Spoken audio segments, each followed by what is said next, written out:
deliver pizzas and make more money. Honestly, I could see us having that conversation about 8 days.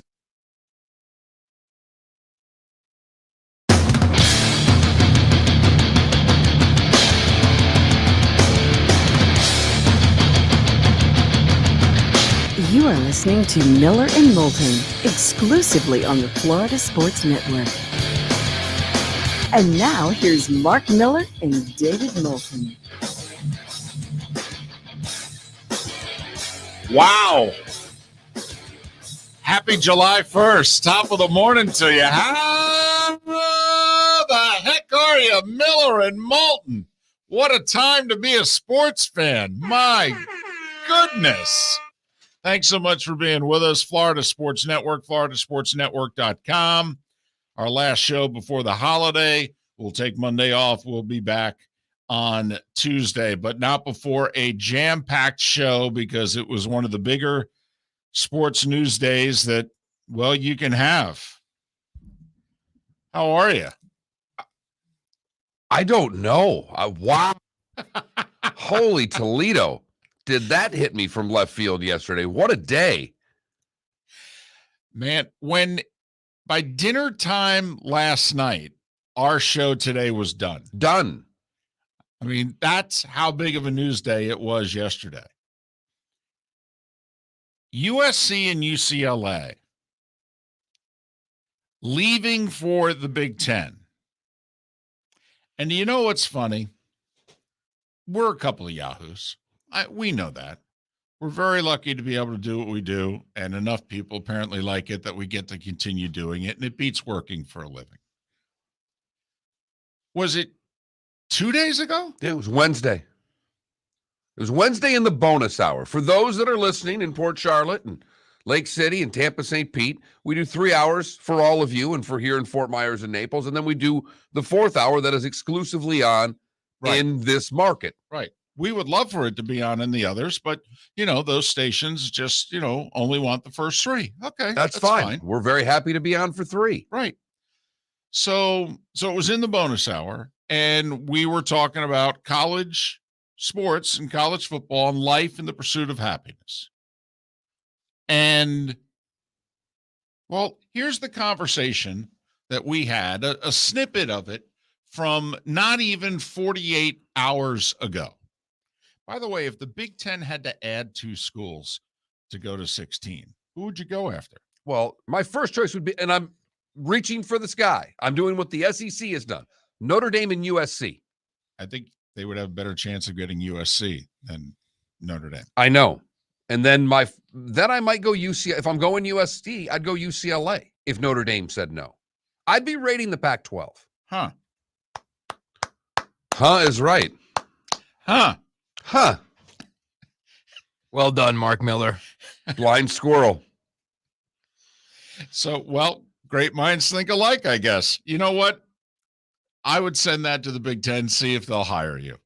All right, in some capacity going forward. Because, listen, it's just going to be them in the SEC going forward. That's it. I mean, it's just a matter of when. I mean, there'll be other conferences. They'll have names and what have you. They won't get invited to the adults table. It'll be like us growing up in which you sit with the other family members in the kids' table. Cartoons on instead of the game. That part of the house. I just can't wait for the Big Ten Network to run that special about Marcus Allen. Hey, I'll give the Big Ten credit yesterday. They at least ran the press conferences of USC, UCLA, and the Big Ten and making the announcements and what have you. Pac-12 Network, for the record, was running volleyball on tape. But this, to me, is bigger than Oklahoma and Texas going to the SEC. Why? Because, first off, the Big 12's only been around a generation. The Big 12 was created in the very late 90s. And the Pac-12 is just an extension from the Pac-8 and the Pac-10. And USC is the conference. I mean, they are. They are the conference. And I think the conference can literally no longer go forward without them. whereas the Big 12 was going to continue to go forward. We weren't going to look at it the same, but I don't think there's a Pac-12 without USC. I love how watching a bunch of different networks yesterday, but they're talking to their sources, and one of the presidents already referring to him as the Pac-10. Well, that is true. For now, there are reports that the Big 12 was on the phone with the two Arizona schools, Colorado and Utah, saying, come on, let's do this. Get out while you can. You don't want to end up in the Mountain West, or you don't want to end up in a conference that, quite frankly, will be below us on the totem pole. You guys thought we were the fifth of the Power Five? Ha! Not today. And it was like a month ago that George Klavkov, remember that name, you'll hear it a lot in the next 48 hours. He is the current Pac-12 commissioner. He'll be the last Pac-12 commissioner. Literally told all the media outlets a month ago that was asked about being poached by the Big Ten. Read the quote. That he told the Oregonian he was absolutely not concerned about the Big Ten poaching schools amid its ongoing television rights negotiation. I have no concern about our schools.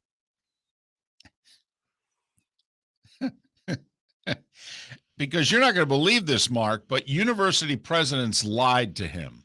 Can you believe that? Can you believe that? That when he called them up or he looked them face to face, that they lied to him. Can you believe that? By the way, I would like to remind everybody, August 24th of last year, the ACC, the Big Ten, and the Pac-12 announced a historic alliance that will bring 41 world-class institutions together on a collaborative approach surrounding the future evolution of college athletics and scheduling. More of a backstabbing move. Sankey with Oklahoma and Texas, the new Big Ten commissioner with USC, UCLA. Well, it depends on how you want to look at this, because all accounts are USC and UCLA reached out to the Big Ten. That they weren't actually poached, that they went fishing. It's one thing to make a phone call. It's another thing for the phone call to be received and be received that warmly. Oh, really? Yeah. You're the Big Ten, and USC and UCLA call and say, we're interested? I'm sorry, I have an alliance? Well, not saying that they should have, but I'm just saying at the end of the day, the market and the premier institution in that conference is leaving and going to the Big Ten, where their shortest road trip for a game is Nebraska. It's like 1,400 miles. Big Ten West got a lot tougher. How you like me now? Going to love the Big Ten championship game at SoFi. That's what I can't wait.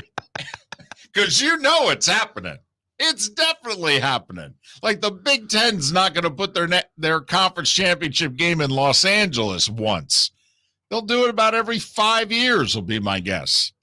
They'll put it out in Los Angeles. Come on now. Well, right, because going to the Rose Bowl. Right. We'll say the Big Ten's record in the Rose Bowl just got a lot better. As been pointed out in our Twitch chat room, Kevin Warren, who got off to a rocky start as commissioner. Remember, he was trying to shut down college football during the whole COVID pandemic. They didn't want to play, remember? Sankey was the one that had to browbeat them. And eventually they relented and put together a schedule late. And now he's rebounded in a big way. It's a good second act. I will say that for Kevin Warren. I am sad for college sports, though. I am. Because, let's face it.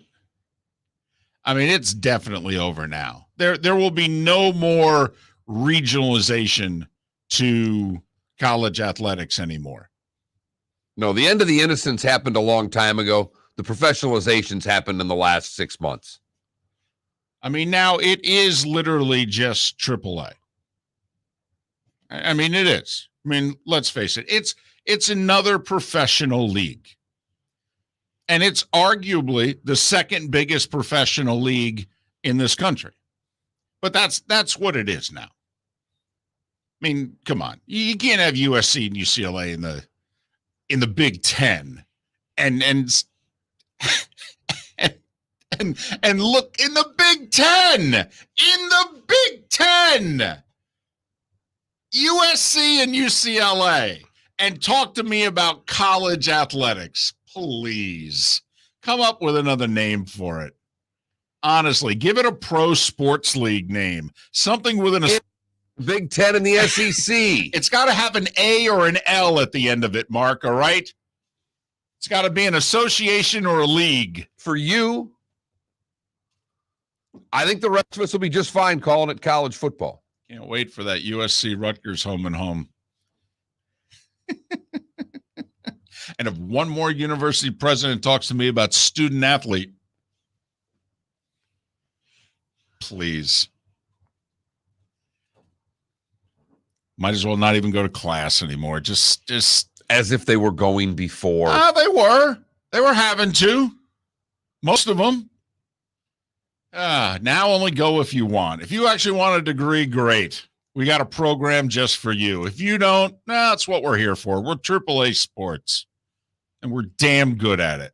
I sense this bothers you more than it bothers me. The tone in your voice is one of anger to me. I'll tell you what, and we were talking about it before the show, and that's why we already have a poll question up. And yeah, we may vote differently on this poll question. Do you care what conference your team plays in? Yeah. Do you care? Do you care? And I think the sub question is, do you care what conference your team plays in as long as it's the SEC or the Big Ten? Well, I think when you're answering it, that's how you're going to answer it. Even if your team, quite frankly, is in the SEC or the Big Ten. I mean, you may not just be happy with where it's going. I mean, you think back a year, most SEC fans did not want Oklahoma or Texas. I mean, they really didn't. That was like 60-40 against. They're like, we don't need them. They don't do anything for us. I don't know. That's the poll question. FloridaSportsNetwork.com. That Mark Miller, the David Moulton, blah, blah, blah. I love this angry Moulton. Miller and Moulton. Great show lined up. Josh Pate, Bill King, among others, to join the show. The starting five is actually on the other side right now. Miller and Moulton, Florida Sports Network. Golfers, are you bored of the same old driving range warm-up routine that's not getting you the results that you want on the course? Power up your golf swing by adding resistance bands to your range sessions with the Orange Whip Golf's Power Strap Kit. Featuring band attachments to your feet and hips, Power Strap resistance training will boost clubhead speed, increase power, improve flexibility, all with just a few swings. Buy a Power Strap Kit today. Go to orangewhipgolf.com and use code Miller10 to receive an additional 10% off the already great price of $119. Bring your big mouth to John Smith Subs and indulge in their overstuffed subs with the freshest quality ingredients. Enjoy our famous steak bomb with perfectly grilled marinated sirloin steak topped with provolone cheese, grilled onions, peppers, mushrooms, crispy bacon, juicy tomatoes, and creamy mayo.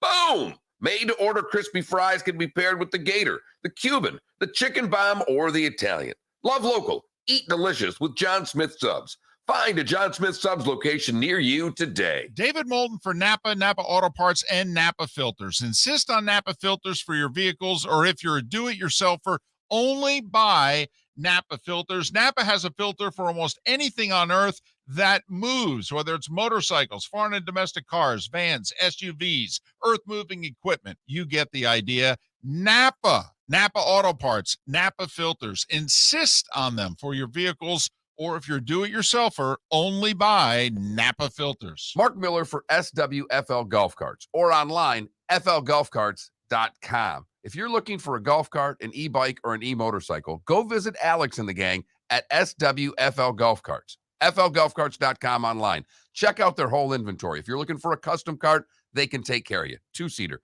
4-seater, 6-seater. they've got you covered. E-bikes, nobody better for value and service. E-motorcycles, check them out. Again, flgolfcarts.com. flgolfcarts.com. You were listening to Miller and Moulton on the Florida Sports Network.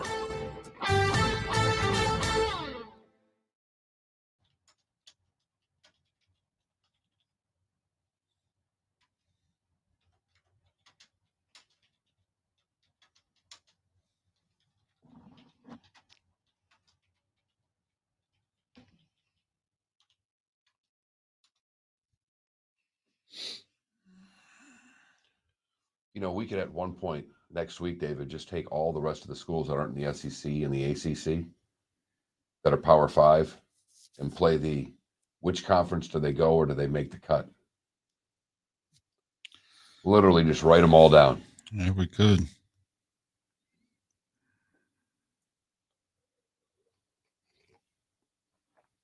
It's a great point, Steve. The Big Ten's now the most dominant college basketball conference in the history of the world. It's a great point, Steve.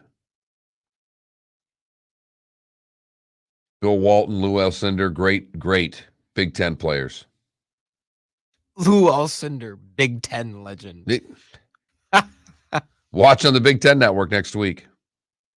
No, it doesn't count. I can't wait for their snow games that they encounter in late November on the road. USC at Wisconsin in November? Oh, they're going to get smacked. No, they're not. Yes, they are. Wisconsin is going to. No, actually, they're not. Have you not seen the recruiting that USC's getting? Okay, yes. Notre Dame, in my opinion, Coffenbaugh, Notre Dame's going to get another chance to choose. They're going to have to. Because when this goes, they're going to have to choose one. I mean, they're joining the ACC. No, they're not. No. The ACC is going to go away. No, they're all going away. There's going to be the Big Ten and the SEC, and that's it. Well, no, the ACC is still going to be around. It's just going to be damaged. But it's not going to be a part of the college football conference that counts. Why the hell do they still call it the Big Ten? Everything about college football. So, like, if I had to explain college football to, like, It's a clueless girlfriend, for example, I'd rather just do something else. I'd rather do anything but that.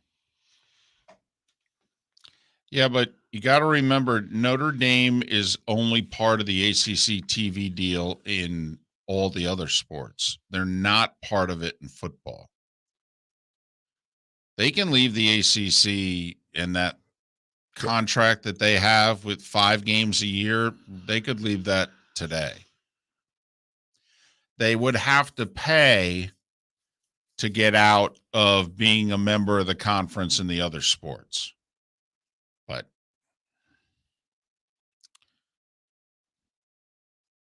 You know, tennis is dying, but it's so freaking good. Like, it's so entertaining. I think tennis at its highest level is awesome. It's electric. you would have enjoyed it a generation ago when there was actually more than one style of play. I don't know. I think I saw Particularly some pretty, at this tournament. right, but I think I saw some pretty elite tennis growing up. Well, I mean, yeah, but it is all one style of play, though. There is no serve and volley in the game anymore. What's the style? Break it down. Well, everybody just bangs away at the baseline. I mean, it's like the NBA. It's just everybody shoots threes. I mean, it doesn't mean Federer and Djokovic and Nadal aren't amazing, but it's the same style of play. Right. I mean, there's no Sampras. Never mind. Federer was a wizard. But it provided a contrast in styles. You'd have a baseliner and a serve and volleyer. It made for a more entertaining match. What was that dude's name? Wow. Yep. Lightning asked McDonough about places they'd take a trade to. Salary wise. What was the American that has super hard serve? Andy Roddick? Well, the one who's playing now still, John Isner. Isner. He's the one with the big serve. But didn't Andy Roddick have a big serve as well? He did, but he was a baseliner. Isner has Sampras was the last great American who was a serve and volleyer. Sampras was good. Isner was part of the longest game ever. Correct.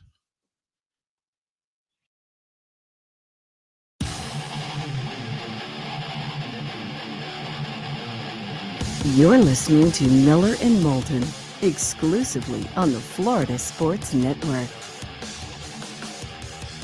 21 minutes past the hour. Miller and Moulton, Florida Sports Network, floridasportsnetwork.com. Normally the starting five is next segment, but Bill King, longtime college sports talk show host, is going to join us next segment. So that means the starting five is... The starting five. 5 stories you need to know. It's the starting five on Miller and Moulton. Here's number 1. We will plow through this. The Big Ten is expanding. They're heading west. USC and UCLA will be joining the conference in 2 years, fall of 24. 16 teams for now. The belief is the final number will be somewhere between 20 and 24. The Big 12 reportedly has called Arizona State, Utah, and Colorado about joining. So when Oklahoma and Texas leave for the SEC, if those 4 Pac-12 schools were to join the Big 12, well, the Big 12 would then have, 16? Yeah, 16 schools that no one's really interested in. Not sure about that.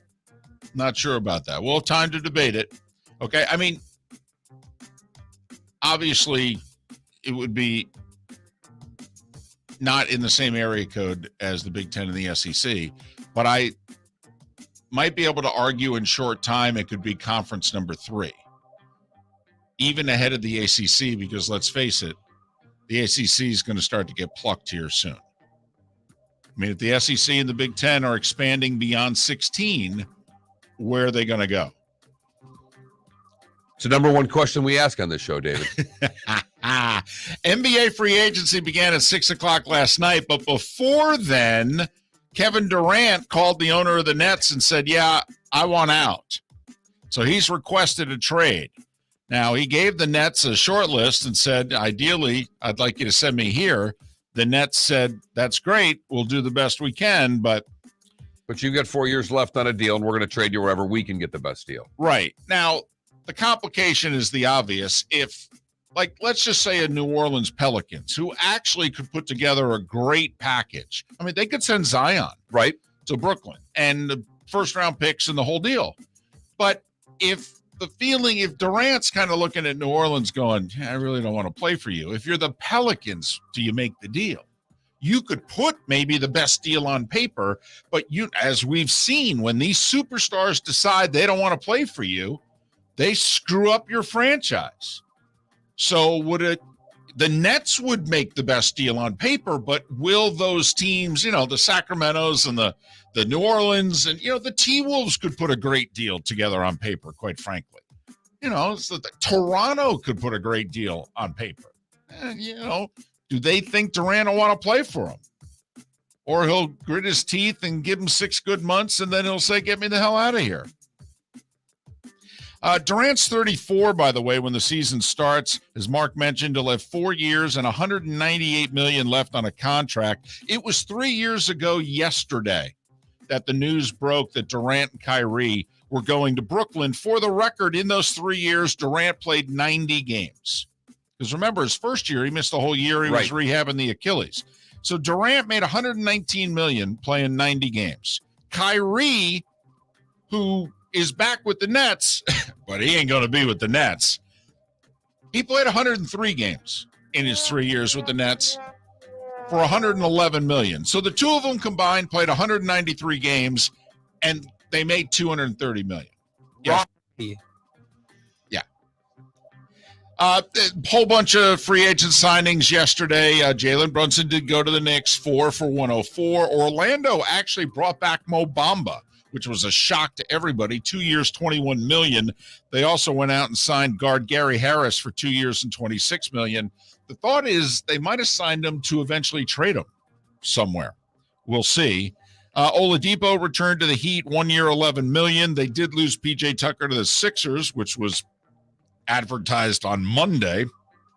The 37-year-old got a 3-year, $33 million deal.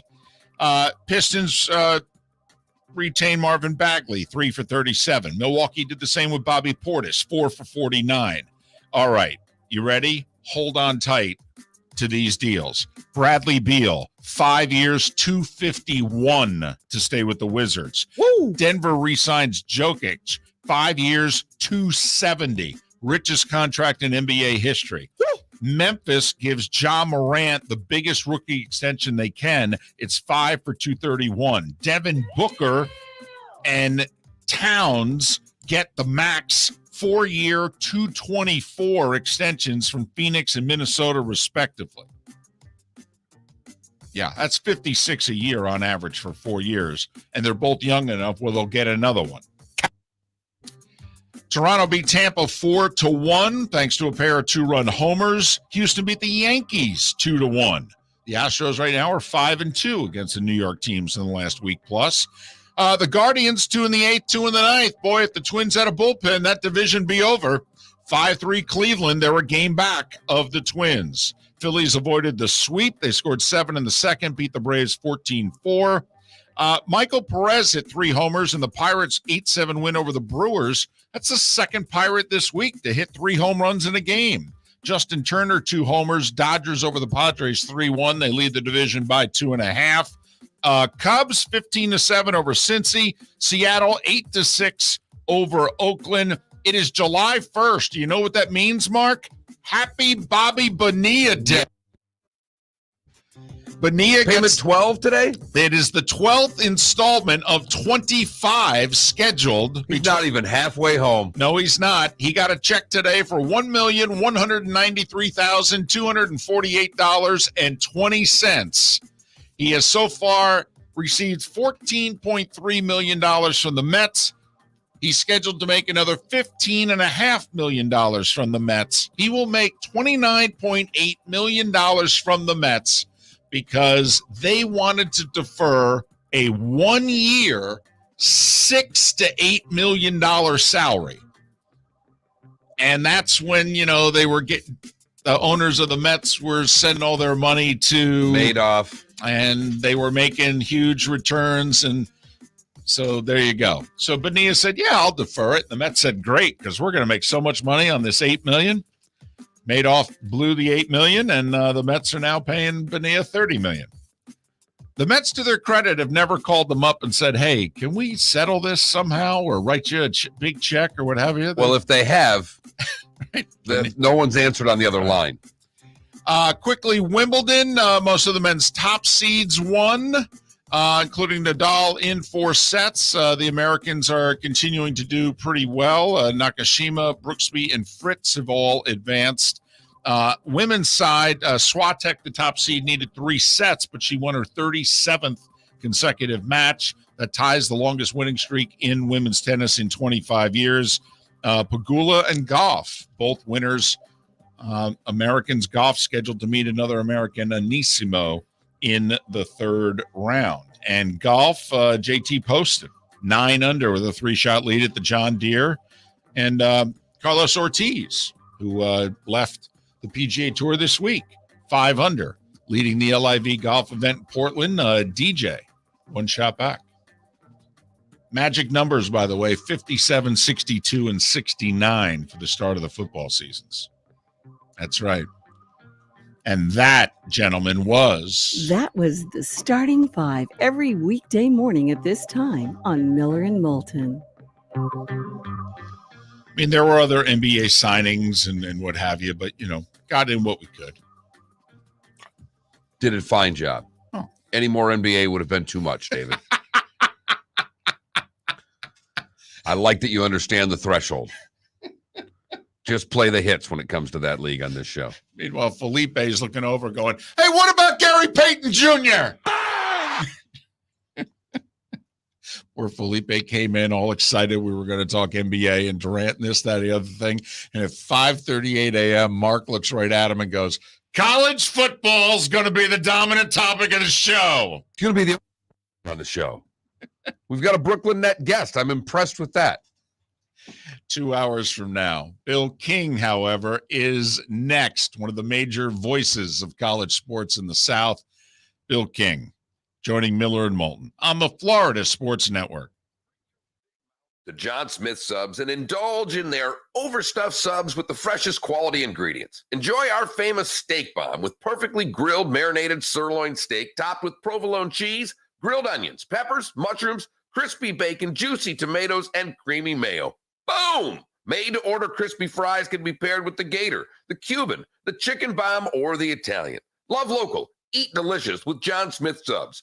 Find a John Smith Subs location near you today. Mark Miller for SWFL Golf Carts or online, flgolfcarts.com. If you're looking for a golf cart, an e-bike, or an e-motorcycle, go visit Alex and the gang at SWFL Golf Carts. flgolfcarts.com online.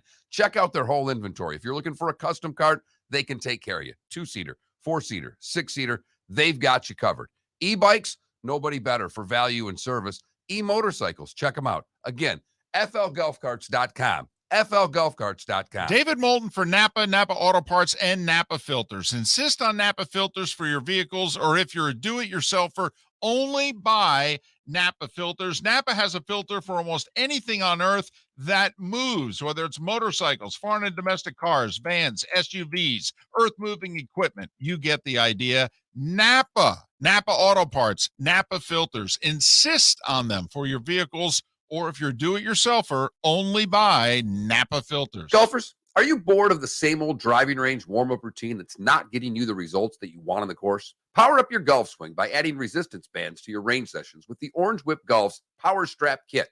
Featuring band attachments to your feet and hips, Power Strap resistance training will boost clubhead speed, increase power, improve flexibility, all with just a few swings. Buy a Power Strap Kit today. Go to orangewhipgolf.com and use code Miller10 to receive an additional 10% off the already great price of $119. You are listening to Miller and Moulton on the Florida Sports Network.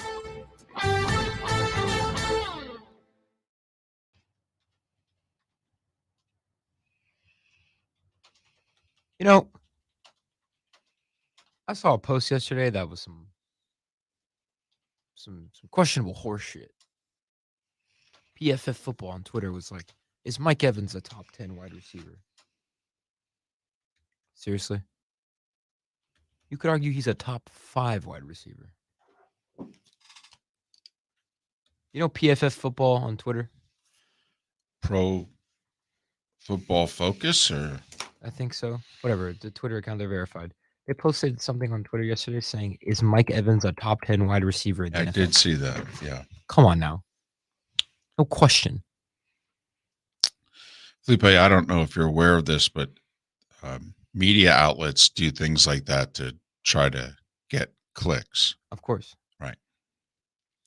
So as you get older, you'll learn just to ignore the Oh, I don't tweets watch like First that. Take anymore for that reason. Right. I mean, don't get me wrong. I do think that, some of the ACC schools are going to get plucked, but I think we're going to end up in court.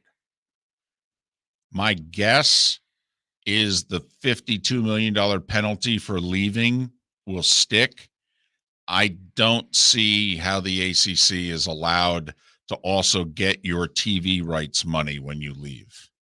That to me seems excessive. But the penalty for leaving, and that seems fair. And what will be interesting is, will the schools pay the penalty, or will the Big Ten chip in and pay the penalty for them?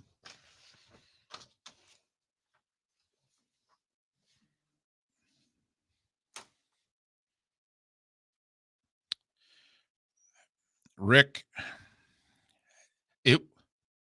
we'll get into it early in the 7:00 hour. We'll get into who we think is going to get poached and what it is those conferences are going to do. But I think the first thing the Big 12 is going to do is they're going to try to poach the Pac-12, because the Big 12 and the Pac-12 nearly, remember, God, what was it?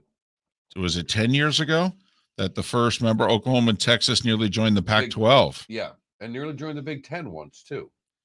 But it was Texas nearly did. Texas nearly did. Texas nearly did. But remember, Oklahoma and Texas came this close to joining the Pac-12? No, Notre Dame does not. They're not technically an ACC school. In football. All right. So they would have to pay whatever the penalty is for the other sports.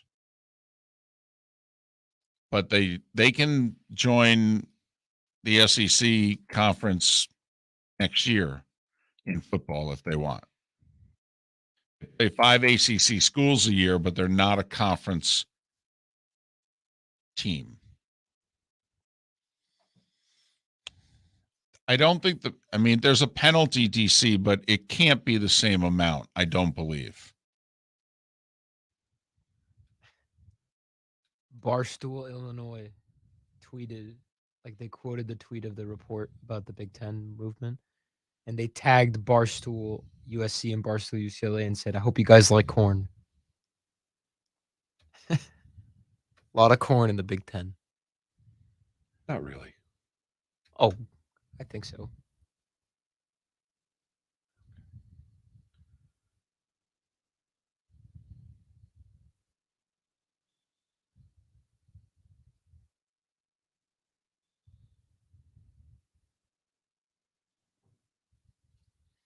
Well, the Mets are also paying Brett Saberhagen $250,000 today.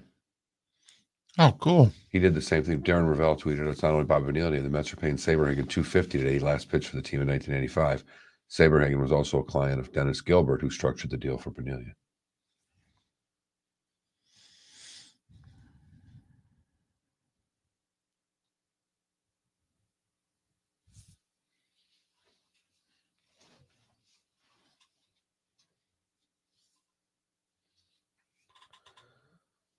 Now that's funny.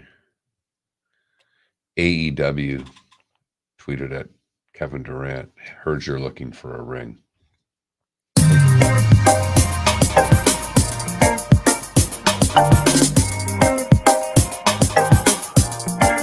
Welcome back to Miller and Moulton, only on the Florida Sports Network. 22 minutes before the hour. Thanks so much for being with us. Miller and Moulton, the Florida Sports Network, floridasportsnetwork.com. Bill King is the voice of college sports throughout the South. Mornings on Nashville Sports Radio. You can follow him on Twitter at Bill is King. Bill is King. Bill, David, and Mark, once again, thanks for agreeing to do this. By the way, happy 4th to you and your family. How are you? Hey, guys. Good morning. Well, what do you make of this? Well, there's a million different angles here, but it's talking about TV contracts. It's a brilliant move. And you add the LA market to your sales pitch when it comes to the TV money. You already have DC, you have New York City, you have huge markets, and now you bring the West Coast in there, and it just so happens that the Big Ten are in their last year of their current TV contract. And this next one, before the Southern Cal UCLA news on Thursday, was said to be worth $1 billion a year now. And no telling what we're talking about. We're talking about Purdue and Northwestern getting, by virtue of league affiliation in the future, $100 million, and Clemson and Florida State somewhere around 30 to 35. Staggering. I mean, it's just staggering. And for the rest of the Pac-12, who wasn't getting that much money to begin with, it certainly seems that now the Pac-12 or the Pac-10 or whatever we want to call it, Bill, is on critical life support. And the Big 12 is circling. The Big 10 could be circling for more. If you're the Pac-10, what do you do? Not trying to be silly, you're panicking. You're trapped because there are the biggest brand out there right now is Notre Dame. Right. That's unclaimed. But that's not the conversation I guess we're having here, because you're pointing to the West, and it's a good point. The biggest brands out there now are Oregon and Washington, and they don't want to be stuck out there. There's no way. The TV money. Look, the TV money was already crap out there anyway. Right. With Southern Cal and UCLA, now you've got nothing. The Pac-12 network's probably going to fold. That was before all of this. And so you're looking to get the heck out. The real panic would be if you are Corvallis or you're Washington State. You've got nowhere to go. You're not attractive. You're stuck in a league that's dying probably, and you can't pick up the phone and ask somebody out on a date because they're going to say no. And there's quite a few schools in that category, but those would be the two that are sitting there just going, oh, my God, what are we going to do? We've got no answers. Bill, the number right now on paper for both the Big Ten and the SEC will be 16. And it'll be 16 in 2024 for the Big Ten, and right now it'll be 16 in 2025 for the SEC. Do you think that number is going to go up in the next 2 years? Do you think this is just it, the big move from the Big Ten and the SEC, and they're going to sit tight or going to negotiate a new playoff and what have you? Or do you think that, no, actually, we're going to make more deals in the next 30 days? I would have never thought it would get this high.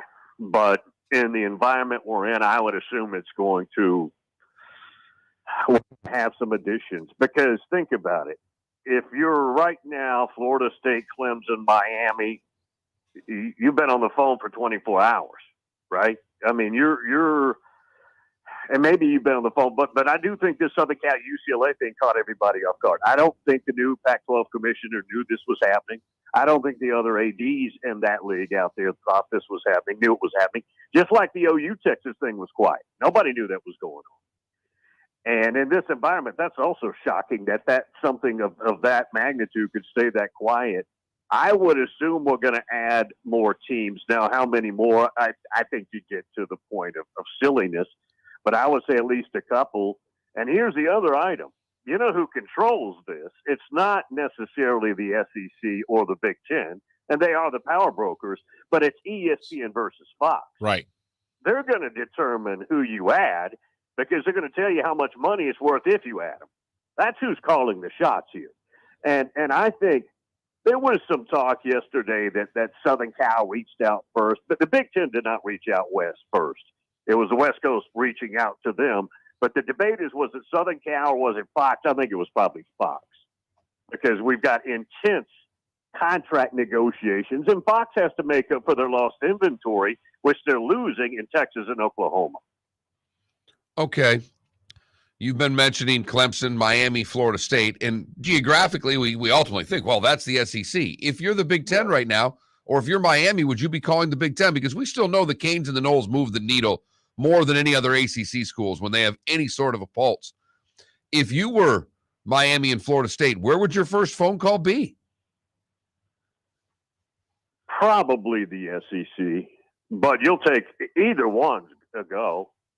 I mean, right now, that's like you're single, you're just out of college, and you have a chance to date Miss Brazil or Miss Sweden. What difference does it make, right? I mean, right. One's a brunette. Seriously. Right. One's a brunette and one's a blonde. That's the only difference. You can get over whatever flaws they may have, right? You'll get over. But I would think the SEC. Florida State certainly and Clemson fit the SEC model. Now, I don't have any idea if there's a legitimate umbilical cord between those right now in conversations. I don't think anybody knows that. But that would seem to be a fit. And if I'm Miami, the same way. You'd like to keep Florida State and Miami together if you could. Talking with Bill King. We've called him the voice of college football for a long time. He's part of the Nashville Sports Radio Network. You can follow Bill on Twitter. Bill is King. Bill is King. Listen, in the past, Notre Dame was always an entity that couldn't be left out, and that's why they could maintain their independence. With the SEC and the Big Ten now getting as big as they are and as lucrative as they are, do they now have the power over Notre Dame? Is this now Notre Dame has to give up their independence and get in the Big Ten, or they will be left out?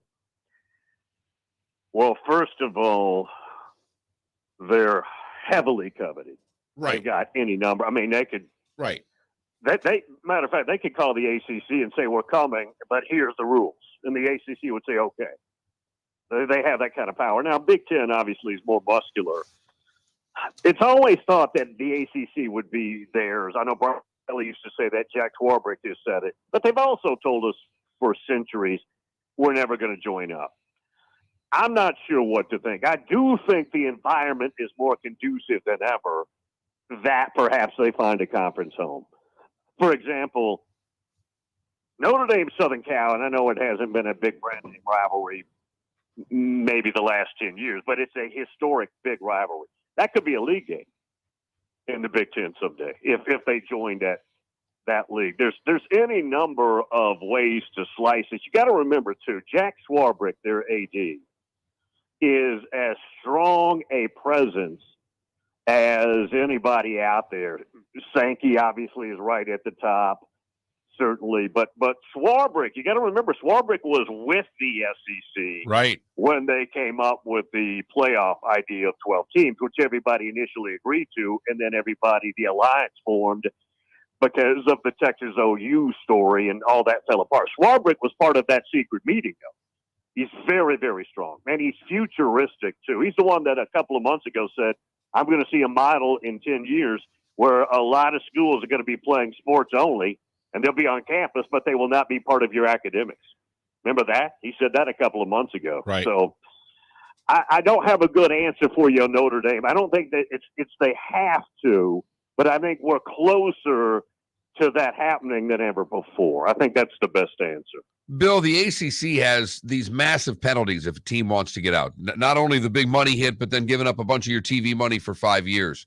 Yeah. Do you think that is what's going to – if you were an ACC team, would you have to pay that money? I mean, do you think it's worth for the Miamis and the Florida States to pay those debts to get out now, or do you think that this is going to end up in court for them suing to not pay this? Because the only thing to me keeping the ACC together, Bill, is this monetary penalty to leave the ACC.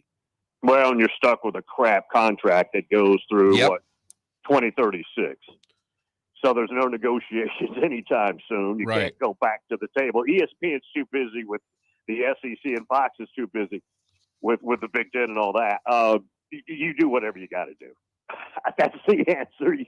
Whether it's court, whether it's pay the fee, pay the fine, max pain, whatever it takes. Let them waterboard you for a year. It really doesn't matter. You just do it. I'm serious. Well, and Bill, I'm serious. Is Notre Dame maybe the salvation for the ACC? That if the ACC can't get Notre Dame to officially join, because if Notre Dame would join, they could redo their TV deal. Correct. And shorten it and make a lot more money. So it's twofold here. If the ACC can't get Notre Dame to join, I mean, Bill, could the ACC go the way of what we think is about to happen to the Pac-12? It's flimsy at best. It is. Yeah, Notre Dame holds a whole lot of muscle right now. And that would be a fantastic press conference if the ACC could pull that off. If you're Notre Dame, what's the rush, right? I mean, there's no rush. And, yeah, the ACC needs you. Remember, they formed a quick union a couple of years ago during COVID, and it worked out well for everybody. Yep. Unclear. But if you're an ACC member, I mean, if you're Wake Forest, what are you going to do? You can't pick up the phone. Well, you can pick up the phone, but you're not attractive. If you are NC State, what you're going to do? There's a lot of schools. I remember the summer of 2010, the scare, where Oklahoma, Texas, A&M, and Oklahoma State were going west. And this went back and forth. It was legit. And I was wondering, what is Manhattan, Kansas going to do? What's Lubbock, Texas going to do? what's Waco, Texas going to do? There's a lot of schools right now worried about homelessness, and I'm not trying to be rude, but that's the right word. No doubt about it. I mean, out west, Oregon State, Washington State, possibly Cal. There's no question about it. They're going to end up in the Mountain West. I mean, they really are, barring something that we don't see happening. Bill, we know you got a show at the top of the hour that begins. Enjoy it. Have a great holiday. Thanks so much for your time once again. Thanks, guys. Appreciate it. Bill King, longtime voice of college football in the South. He does mornings on the Nashville Sports Radio Network. You can follow Bill on Twitter at Bill is King. Bill is King. And for those that haven't heard Bill before and you're chiming in the Twitch chat room, yeah, great set of pipes. Could read you the phone book and it would be just fine. I want him to do my voicemail. Just embarrassed to ask. Hey, we were talking, he could be Alexa. Ooh. How about Bill is Alexa? That's a good one. And just a thought. That's a really good idea. Just a thought. Couple minutes here till the top of the hour. So what if you're the Big Ten and you can't get Notre Dame? You staying at 16? Yes. For the time being. Who in between Oregon, Washington, or two schools in the ACC? Because also, see, now if you're the Big Ten, if you can't get Notre Dame, like Miami, well, you might be competing with the SEC for Miami. So do you want to grab them now? Well, that's why I asked Bill the question. To me, if I'm the Big Ten, Miami and Florida State are attractive to me. I get into the state of Florida. Miami, we all know. If you're Fox, which Bill kept talking about, if you're Fox, who are you telling the Big Ten to go after? Oregon, Washington, Florida State. Or Florida State, Miami, I'm sorry. Probably Florida State, Miami, but it's close. You know, USC and UCLA may get a vote here and go, we'd rather have the two teams out west. Give us, we'll play them in everything and what have you. Well, and if you're going to 18, then just go to 20. Take them all. Here's what I'm wondering, though. If Oklahoma, Texas guts the Big 12, at least temporarily, USC, UCLA, I think, ends the Pac-12. Listen, what's to prevent somebody from trying to break up Tobacco Road? Tell me the Big Ten doesn't make the call to Carolina and Duke and say, you're our USC and UCLA of the ACC. Let's go.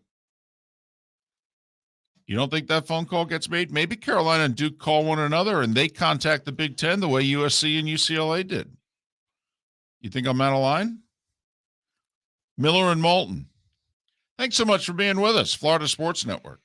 Mark Miller for SWFL Golf Carts or online, flgolfcarts.com. If you're looking for a golf cart, an e-bike, or an e-motorcycle, go visit Alex and the gang at SWFL Golf Carts. flgolfcarts.com online. Check out their whole inventory. If you're looking for a custom cart, they can take care of you. 2-seater, 4-seater, 6-seater, they've got you covered. E-bikes, nobody better for value and service. E-motorcycles, check them out. Again, flgolfcarts.com. flgolfcarts.com. Bring your big mouth to John Smith Subs and indulge in their overstuffed subs with the freshest quality ingredients. Enjoy our famous steak bomb with perfectly grilled marinated sirloin steak topped with provolone cheese, grilled onions, peppers, mushrooms, crispy bacon, juicy tomatoes, and creamy mayo. Boom! Made-to-order crispy fries can be paired with the Gator, the Cuban, the chicken bomb, or the Italian. Love local. Eat delicious with John Smith Subs. Find a John Smith Subs location near you today. Golfers, are you bored of the same old driving range warm-up routine that's not getting you the results that you want on the course? Power up your golf swing by adding resistance bands to your range sessions with the Orange Whip Golf's Power Strap Kit. Featuring band attachments to your feet and hips, Power Strap resistance training will boost clubhead speed, increase power, improve flexibility, all with just a few swings.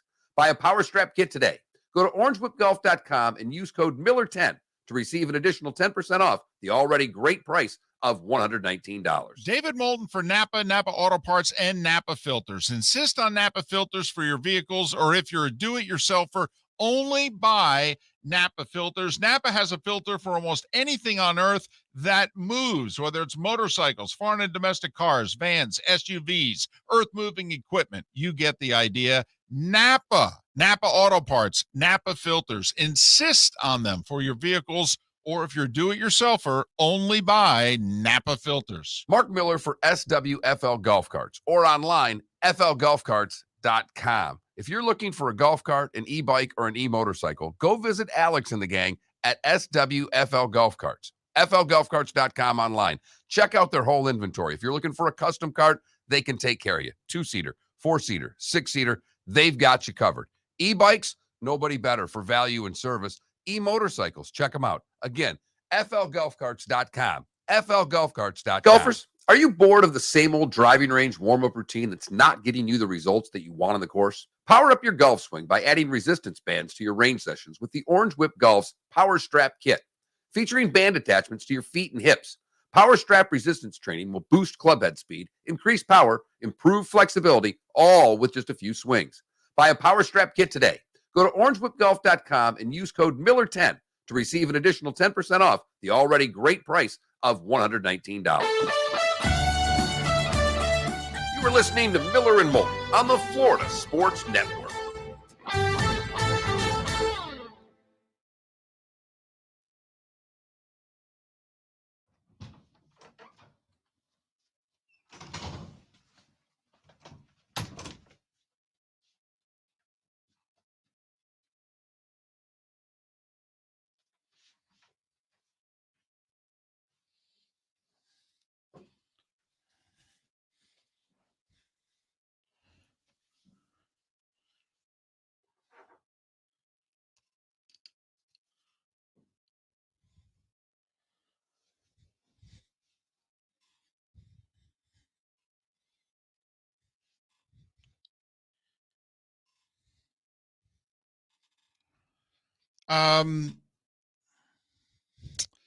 North Carolina, I mean, Charlotte's a top 30 market. The Raleigh market's what, top 40?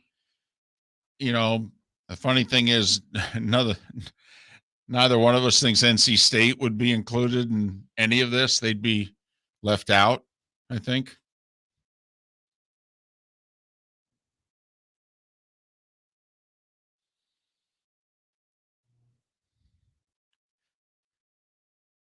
Clemson doesn't move the needle. They don't.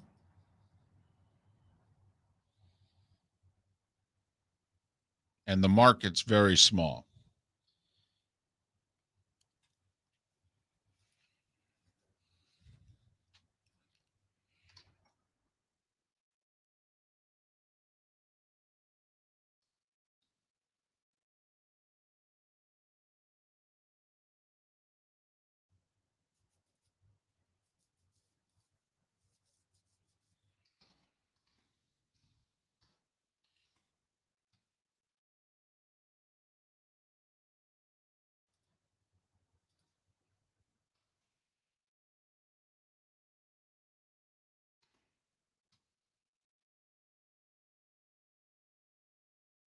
Boy, Phil Steele's magazine's going to look really different in a couple of years. Oof. Well, it's going to be smaller. Well, it depends if he adds the FCS team into the same magazine. The question will be, will he even do anything more than 2 conferences? You know, this person who said Miami and Notre Dame to the big Drutherian there, you know, that's the move you make if you're the Miami'd leave Florida State for the money. John Reese would tell them they had to right now. Oh, God, sure they would. I mean, you're going to make 3 times more money. Ruiz might just pay the $50 million for him.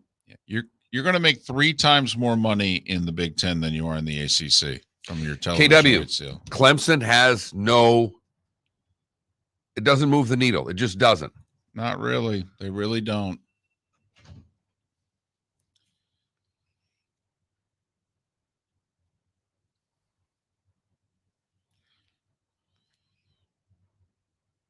Ohio State moves the needle if they play Illinois, KW. Ohio State is the number 1 draw in the sport, not Alabama. It's Ohio State. And it's by a significant margin. It's by like 25%.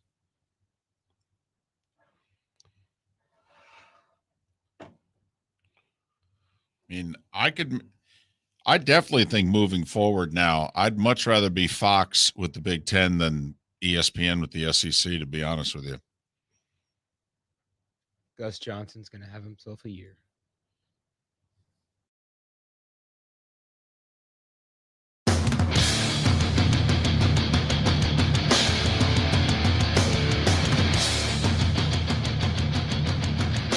You are listening to Miller and Moulton, exclusively on the Florida Sports Network. And now, here's Mark Miller and David Moulton. Hour number 2 of Miller and Moulton on this 1st of July. Happy Bobby Bonilla Day. Thanks so much for being with us. Miller and Moulton, Florida Sports Network, floridasportsnetwork.com. We have a poll question. It was up actually before the show started, which is remarkable. We've done that like 5 times in our 15 years. But it's kind of obvious. And we talk about the poll question before the show at least once a week. We may text one another at like 5 o'clock the day before even and go, hey, I was thinking this might be a decent idea for a poll question. And then 14 hours later, when it's time for us to have a poll question, we look at one another like, what do you got? But this one was easy. Does it matter to you what conference your school is in? Does it matter?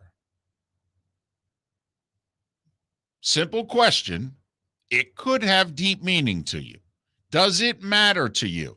It may just matter because you care about your school's viability and it's follow the money. And that's where I was, by the way.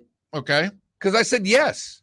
But if I rooted for a team that was in the ACC, I don't know if I'd have that same answer.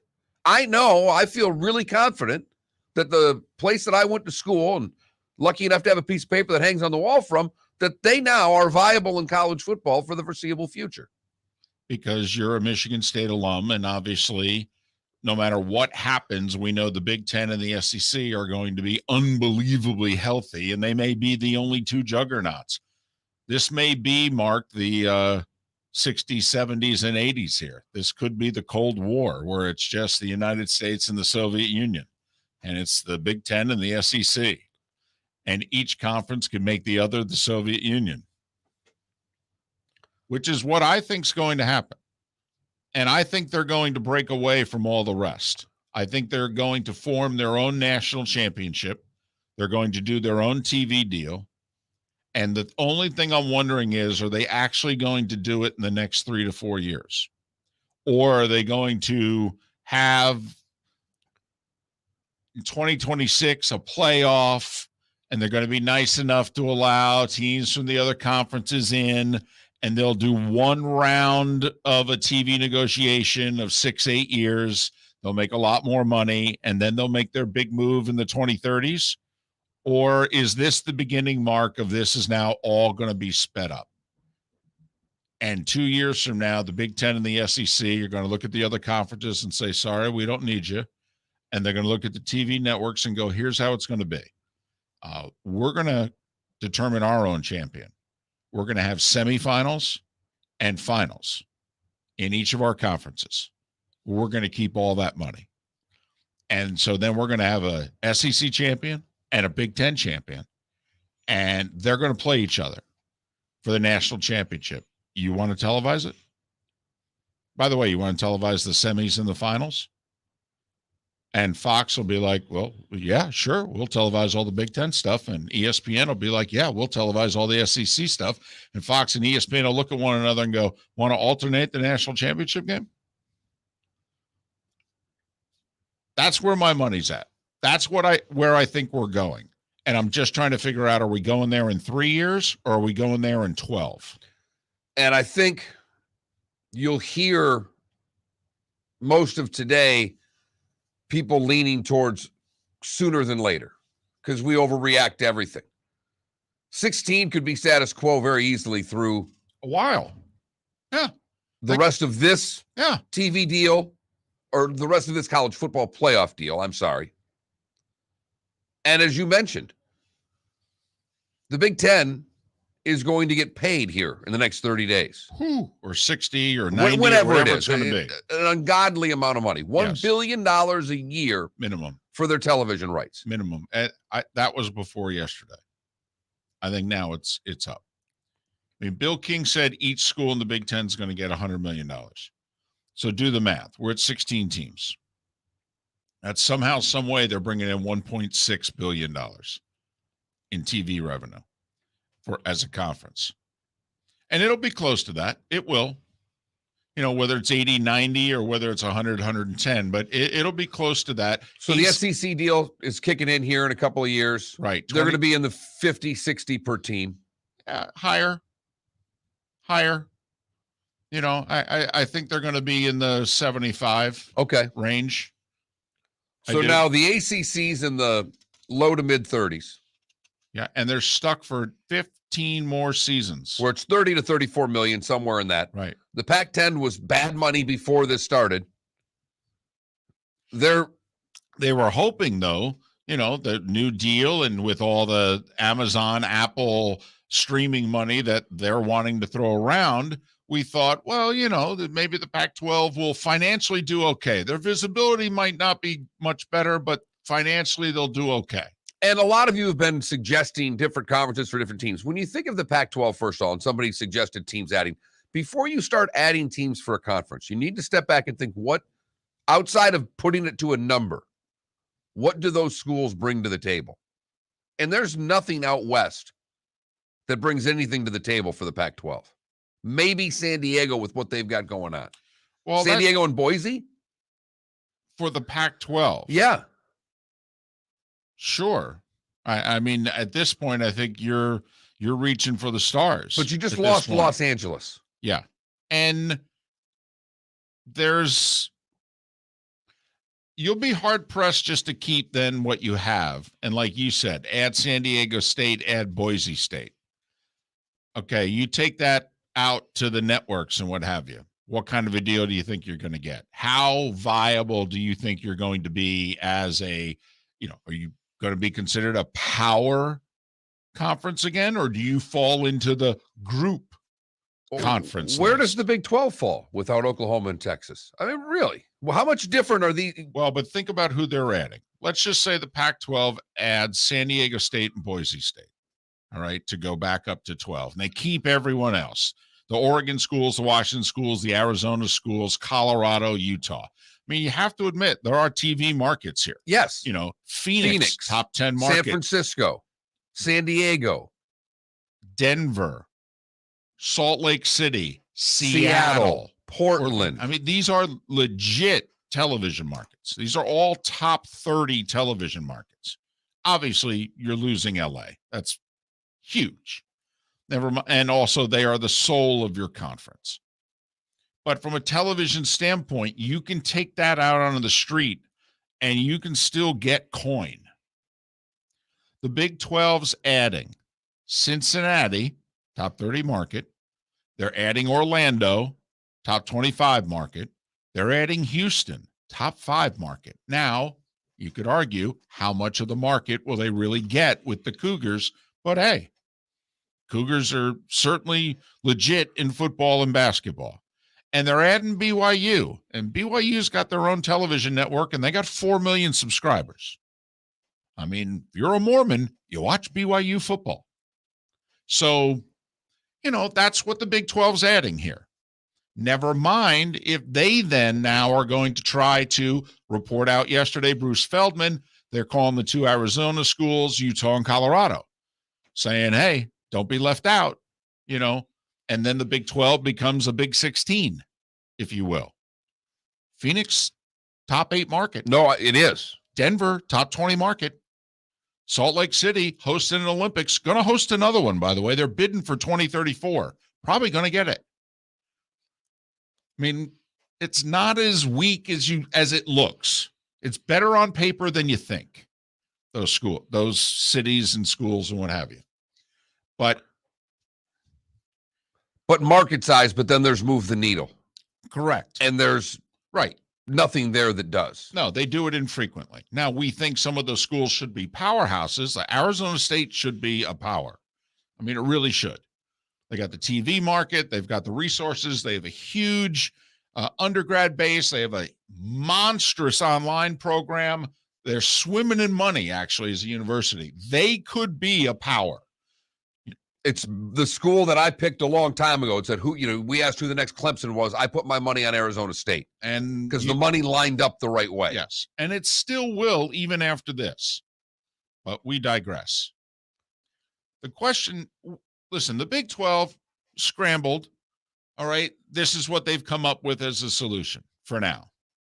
The Pac-12 is going to be scrambling. We'll see if they can come up with a solution or whether the Big 12 raids them to the point where they're done. And these schools that are left end up joining the Mountain West. What do you do, though, from here if you're the Big 10? You stop? I would pause. But there are a handful of schools that I'm answering. Miami's a school that I'm answering the phone call. Well, because you're convinced that they're on the line. They're calling you. Yes. Okay. And I'm taking their call. I'm actually listening. And someone in our Twitch chat room said, what about Miami and Notre Dame? But boy, that perked my ears up. But I think Notre Dame is where this all lies now. They have a lot of power. They can save the ACC by themselves. If you're Notre Dame, you have three options. Join the Big 10, join the ACC, or smile and go, nope, going to stay right where we are. Thank you. But for the first time probably ever, you can legitimately look at Notre Dame and say, if you keep your independence this time, it's going to cost you. You could get left out now. The other two entities could be so big and so lucrative that they'll pat you on the head and go, buddy, you overplayed your hand one time too many. And I think if Notre Dame stays independent, they've overplayed their hand. I think this has forced Notre Dame into a corner, and they can single-handedly save the ACC, or they could single-handedly crush every other conference, because if they go to the Big 10, it's game over. Okay. And I know you're not a Notre Dame fan, but if you're Notre Dame and your choices are Big 10 or ACC. Big 10. Big 10. Don't get me wrong. You're a tremendous program in the Big 10, but you are, you're not the top dog in the Big 10. I understand that. You would be the savior. Every time you walked in the room, it would be standing ovation. It would be people literally down on one knee going, oh, thank you so much if you join the ACC. I think the Big 10 and the SEC trains are moving at such a pace right now that you better hop on or they are going to run you over. And Notre Dame, for the first time ever, can be run over. Notre Dame can get out of their ACC football deal today, and it costs them nothing. They'd have to pay their way to get out of the conference and the other sports, Miller and Moulton. Bring your big mouth to John Smith Subs and indulge in their overstuffed subs with the freshest quality ingredients. Enjoy our famous steak bomb with perfectly grilled, marinated sirloin steak topped with provolone cheese, grilled onions, peppers, mushrooms, crispy bacon, juicy tomatoes, and creamy mayo. Boom! Made-to-order crispy fries can be paired with the Gator, the Cuban, the Chicken Bomb, or the Italian. Love local. Eat delicious with John Smith Subs. Find a John Smith Subs location near you today. Mark Miller for SWFL Golf Carts, or online, flgolfcarts.com. If you're looking for a golf cart, an e-bike, or an e-motorcycle, go visit Alex and the gang at SWFL Golf Carts. flgolfcarts.com online. Check out their whole inventory. If you're looking for a custom cart, they can take care of you. 2-seater, 4-seater, 6-seater, they've got you covered. E-bikes, nobody better for value and service. E-motorcycles, check them out. Again, flgolfcarts.com. flgolfcarts.com. David Moulton for Napa Auto Parts, and Napa Filters. Insist on Napa Filters for your vehicles, or if you're a do-it-yourselfer, only buy Napa Filters. Napa has a filter for almost anything on earth that moves, whether it's motorcycles, foreign and domestic cars, vans, SUVs, earth-moving equipment. You get the idea. Napa Auto Parts, Napa Filters. Insist on them for your vehicles, or if you're a do-it-yourselfer, only buy Napa Filters. Golfers, are you bored of the same old driving range warm-up routine that's not getting you the results that you want on the course? Power up your golf swing by adding resistance bands to your range sessions with the Orange Whip Golf's Power Strap Kit. Featuring band attachments to your feet and hips, Power Strap resistance training will boost club head speed, increase power, improve flexibility, all with just a few swings. Buy a Power Strap Kit today. Go to orangewhipgolf.com and use code Miller10 to receive an additional 10% off the already great price of $119. You are listening to Miller and Moulton on the Florida Sports Network.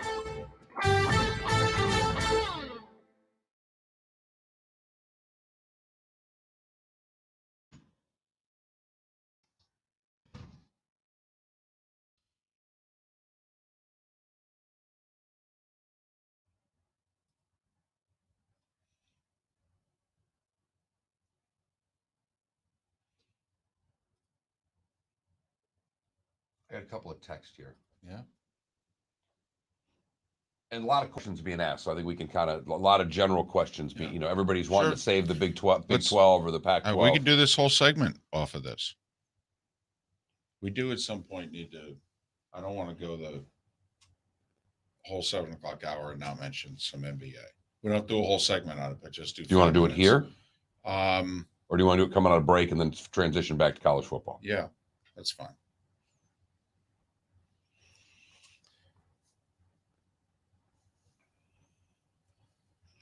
Because, basically because if we don't jam anything in here, we'll do 2 hours without mentioning it, if you know what I mean. Well, that was my intention. I understand.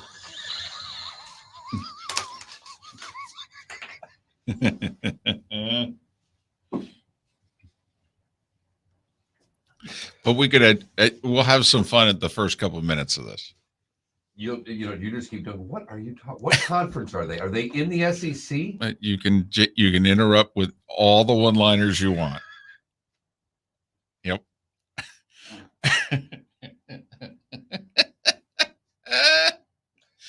Well, Bradley Beal played at Florida, so they're still in the SEC, right? Yes. Right. Kevin Durant played at Texas. Right. They're also in the SEC. Not yet, but they will be. Right. John Wooden is the best coach ever in the Big Ten. Well, the funny thing is, he's from Purdue, right? Didn't he coach at Purdue before UCLA? Wasn't he the coach at Purdue before UCLA? Yeah.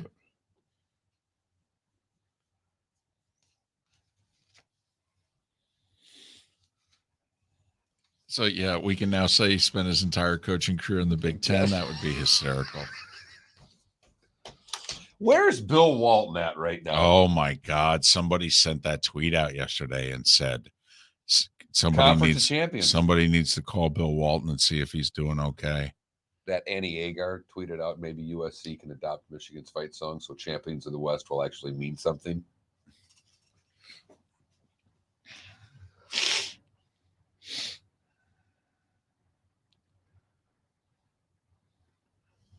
These guys are having a hell of a match right here. Yeah. Just a little fist pump after he fell down there diving for a ball. This is like court 13, too. This is the upset court. Wasn't court 13 always the upset? Court 2 was the... In court 13, there was one outer court that early rounds. Because court 2 was the one that was connected.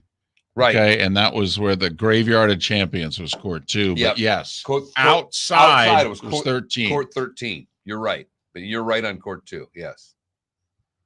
In fact, the top seeds always used to freak when they would get a match on court 2. They'd be like, "What are you doing to me?"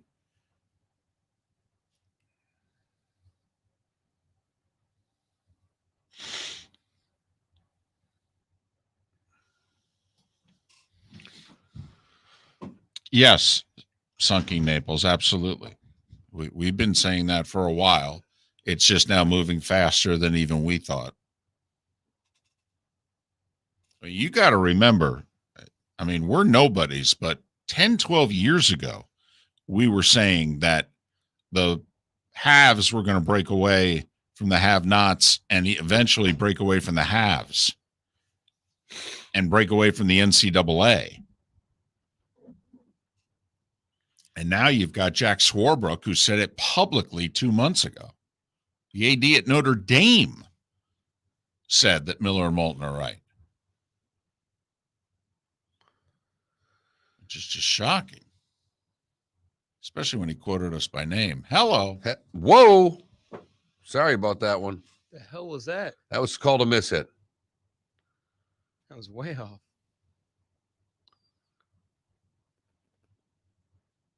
Come back.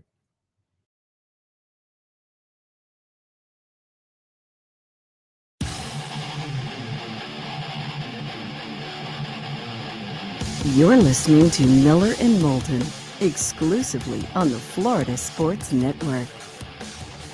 21 minutes past the hour. Miller and Moulton, Florida Sports Network, floridasportsnetwork.com. What a sports day yesterday. USC, UCLA joining the Big Ten beginning in the fall of 24.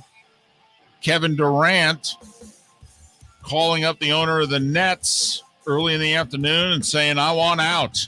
Trade me. Gave him a list of teams, Phoenix, Miami at the top. Don't rule out Portland. And then NBA free agency began in earnest at 6 o'clock, but there are many in the league, Mark, that think that the second wave of free agency, that the joke was all the deals that happened between 6 p.m. and midnight, that was all the tampering. All right, now, all right, the actual negotiations as to the others are going to take place, but that people are going to wait and see what happens with Durant, where he goes. And then once that happens, then the other teams and free agents, they'll be like, oh, okay, let's go. So the major radio and television networks will talk about Kevin Durant and the NBA right on through the weekend. I mean, this is ridiculous. Can Kevin Durant hold any relationship with any organization together? He can't hold a relationship together with himself. Honestly, he fights with his own burner account. It's unbelievable.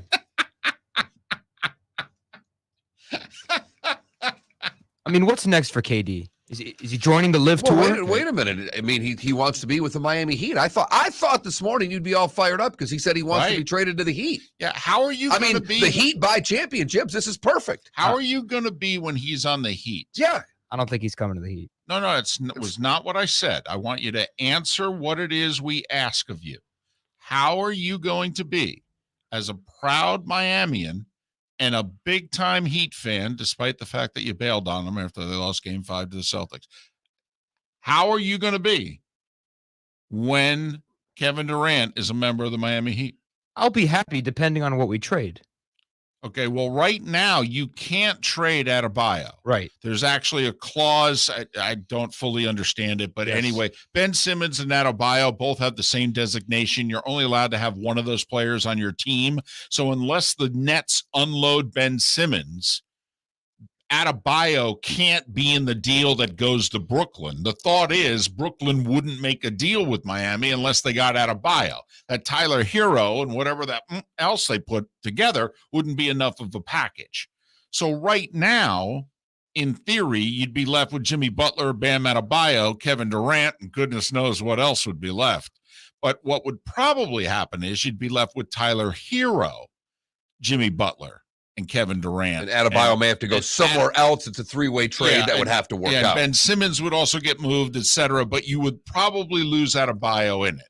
So for the sake of argument, so we can move on to what we really want to talk about, which is college football. All right. Tyler Hero, Jimmy Butler, Kevin Durant, everything else is just filling up space. Victor Oladipo and spare parts. That's your team. Yeah. Of course it is. Of course it is. It's Kevin flipping Durant. Yeah. So you'll be okay. It's a top 20 player in NBA history. Well, top 50 anyway. All right. Maybe top 20.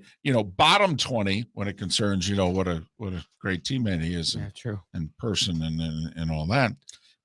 As far as sports goes, I mean, actually in real life, he's fine. He gives a lot of money, charitable causes. He's actually a really good guy. He just blows up organizations. That's all he does. Blew up Oklahoma City, blew up Brooklyn. All right. We'll see who he blows up next. Right. He's joining the Live Tour. Listen, actually, that the Live Tour would love Kevin Durant. Who would be the golfing equivalent of Kevin Durant joining the LIV? Would it be Rory? I mean, come on now. It's got to be a great player. Yeah, I know, but and still considered at the time. I mean, Kevin Durant's considered one of the 5 best players in the game today. That's can I say Jordan Spieth for this reason? Okay. Because Kevin Durant's all over the place, and Jordan Spieth hits the driver everywhere, is in and out of tournaments. He's constantly arguing with himself, kind of the way Durant is on Twitter. Right. Argues with his caddy a lot. Right. Well, he doesn't argue with it. He talks a lot. Yeah. Right. So I think Jordan Spieth. Okay. Fair enough. But that would be a big get for the LIV. Absolutely. Right. Absolutely. Fair enough. So whoever gets Durant. It's not the top guy, but it's certainly a top 5 guy. Yeah. There you go. Okay. All right. We've been getting a lot of text today. If you want to text the show, the text number is 21,000. The keyword is FSN Radio. It's all one word if you've never texted before. Got a lot of people asking, where do the Cincinnati Bearcats go? What's the Pac-12 going to do? Hey, it's our opinion that you better line up with the SEC or the Big Ten or you're getting left behind. And the Pac-12 right now is on life support. So figuring out what they're going to do, I don't know if they make it. Well, I think it depends on if any of the other 10 leave. If the Bruce Feldman report is that the Big 12 immediately reached out to the 2 Arizona schools, Colorado and Utah. By the way, would you jump if you were those schools? Yes. Yes, I would. I would jump. I would. Jim on Facebook says, big Notre Dame fan says, my heart says Notre Dame should save the ACC, but my head and love of football says join the Big Ten. I ask you, David, because you asked me going into the last break, what would you do if you were Notre Dame? Well, I will flip it. What would you do if you were the Irish right now? Well, let's be honest. If they're leaving their independence, they are doing it for money. So don't you then go where the most money is? And if Notre Dame were to join the ACC, the current ACC television deal would get completely torn up. And ESPN would get first crack at negotiating the new deal. Well, let's just say they get double. So instead of making 30 to 34 million a year, now you're making 60 to 65 million a year. Well, the belief is that if you're in the Big Ten going forward, you're going to be making at least 100 million a year. I mean, if you're Notre Dame, do you leave 35 to 40 million on the table? Now you're it in the ACC. I mean, people on bended knee, the whole deal. You walk into the room and, they play Hail to the Chief, for goodness sakes. I mean, you're it. But it's 30, 35 million a year. And, okay, you're now the 3rd best conference. That's who you're in. Now, you might, because of your presence alone, make it the Power 3. I mean, that's what may happen. If they join the ACC, Mark, would the Power 5 ultimately become the Power 3? Yes.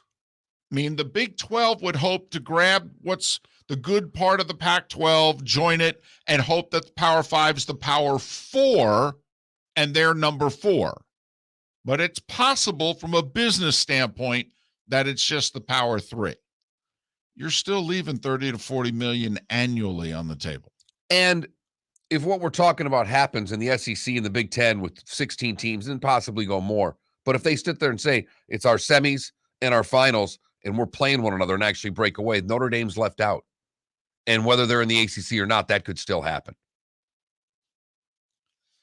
So, like you, when you said, or you read the text in which the Notre Dame fans said, I'd really like to be the savior of the ACC and kind of gotten used to all my other teams and sports playing in the ACC, et cetera.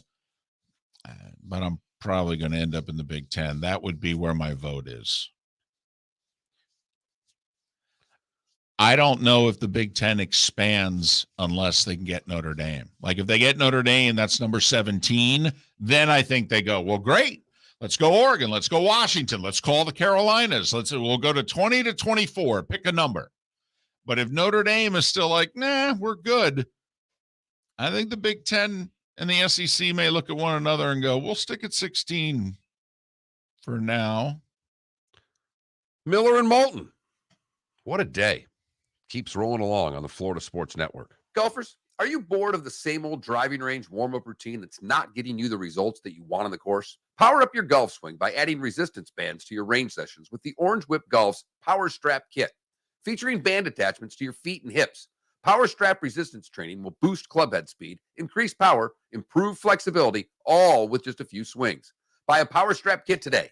Go to orangewhipgolf.com and use code Miller10 to receive an additional 10% off the already great price of $119. Bring your big mouth to John Smith Subs and indulge in their overstuffed subs with the freshest quality ingredients. Enjoy our famous steak bomb with perfectly grilled marinated sirloin steak topped with provolone cheese, grilled onions, peppers, mushrooms, crispy bacon, juicy tomatoes, and creamy mayo. Boom! Made-to-order crispy fries can be paired with the Gator, the Cuban, the chicken bomb, or the Italian. Love local. Eat delicious with John Smith Subs. Find a John Smith Subs location near you today. David Moulton for Napa, Napa Auto Parts, and Napa Filters. Insist on Napa filters for your vehicles, or if you're a do-it-yourselfer, only buy Napa filters. Napa has a filter for almost anything on earth that moves, whether it's motorcycles, foreign and domestic cars, vans, SUVs, earth-moving equipment. You get the idea. Napa Auto Parts, Napa filters. Insist on them for your vehicles, or if you're do-it-yourselfer, only buy Napa filters. Mark Miller for SWFL Golf Carts, or online, flgolfcarts.com. If you're looking for a golf cart, an e-bike, or an e-motorcycle, go visit Alex and the gang at SWFL Golf Carts. flgolfcarts.com online. Check out their whole inventory. If you're looking for a custom cart, they can take care of you. 2-seater, 4-seater, 6-seater, they've got you covered. E-bikes, nobody better for value and service. E-motorcycles, check them out. Again, flgolfcarts.com. flgolfcarts.com. You are listening to Miller and Moulton on the Florida Sports Network.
In terms of NBA free agents, who's the Robinson that's a free agent?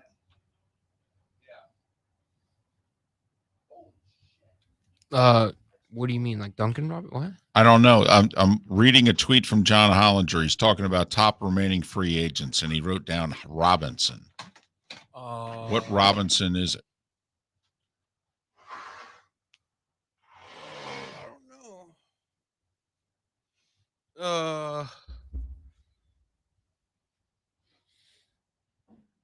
Mitchell Robinson. Or no, Mitchell. His name is Mitchell. Guy from the Knicks. The center? What's his name? Mitchell Robertson. Is that? Isn't that his name? I think you're right. Yeah, Mitchell Robinson. That's what it is. Yep. Man, I'm good with my NBA shit.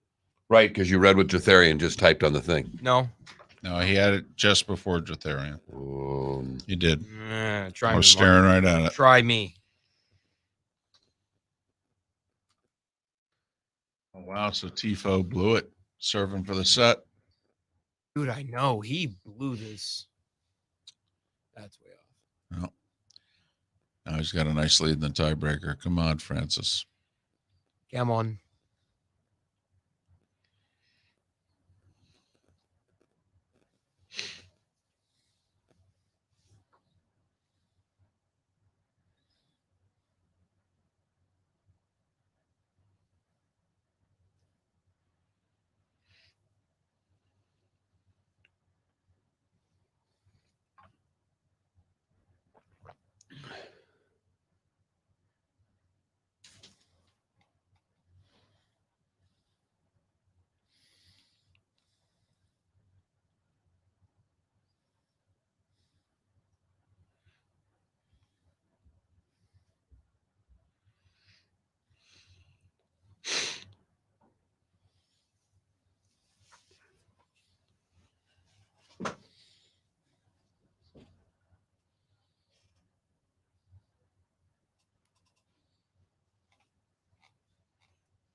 All right.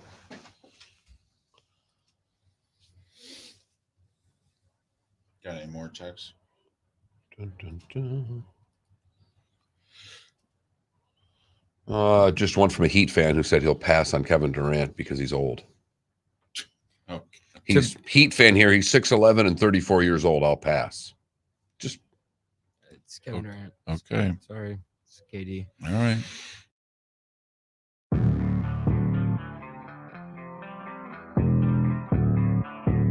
Thanks for listening. And now, more of Miller and Moulton on the Florida Sports Network. 22 minutes before the top of the hour. Miller and Moulton, Florida Sports Network, floridasportsnetwork.com. Our poll question can be found at floridasportsnetwork.com. Simply, does it matter to you what conference your school is in? Yay or nay? And right now, 2/3 of you say yes.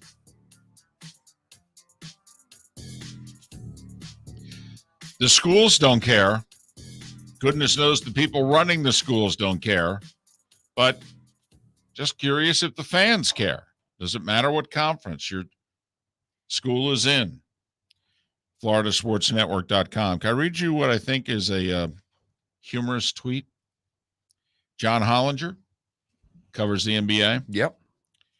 Top remaining free agents, he said. Harden, Ayton, Levine, Oregon, Washington, Arizona State, Nurkic, Colorado, and Robinson. Well played, John Hollinger. Well played. Can I get 24 seconds to hijack the show really quick and make a point? If you're LA and you get the call from Brooklyn, and Brooklyn is like, because Kyrie and Kevin Durant have both expressed that they no longer want to be on the Brooklyn Nets. All right, 10 seconds. If you call, do you call LA TikTok. and say, give us AD and Russ? TikTok. Give us AD, Russ, and a couple other pieces. If you're LA, you're saying yes to that. All right. I will say he got it in 24 seconds. I know. So, yeah, LA would say yes to whatever the offer is. All right. I don't think that the other side would say yes. But at this point, you're trying to get something. You asked. I'm just telling you. First off, the Nets will do better than AD and Westbrook. Because KD's under contract for 4 years. And even though he said he only wants to go to 2 teams, they can trade him wherever they want to get the best deal they can get. And that's not the best deal they can get. Because you're now It's just not. It's not. It's not. In fact, it's not close. No, Westbrook is well, and also he's under contract for one more year, and you're not going to be interested in him beyond that. So you're basically trading Kyrie and KD for Anthony Davis. All right. Well, that's a loser. You're on the wrong end of that deal. And not only that, they don't have first-round picks really to offer you. And now that you've traded them KD, their picks are going to be in the late 20s. So, no, they don't have young players to offer you. I mean, they would have to find a way to give you more than that. You would end up taking Westbrook off their hands to make the salary work, but AD would be a start. They got to do better than that. Because the other thing, by the way, is AD may land there and go, well, I don't want to be here either. right. Westbrook would have to be shipped somewhere else. It would have to be a three-way trade because you're not taking Westbrook for 1 year. You're just not. But yes, the Lakers have said to Brooklyn, we'll take both. All right. You want to get rid of both, we'll take both. The problem is that most people don't believe they have enough to offer. But we'll talk more NBA next hour. Josh Pate, by the way, top of the hour, 24/7 Sports, to talk about our dominant topic of the day, which is USC and UCLA joining the Big Ten. I mean, they voted last night and everything. Done. Both schools in the Big Ten Conference tweeting out, hey, happy to be in the Big Ten. Press releases and everything. Done.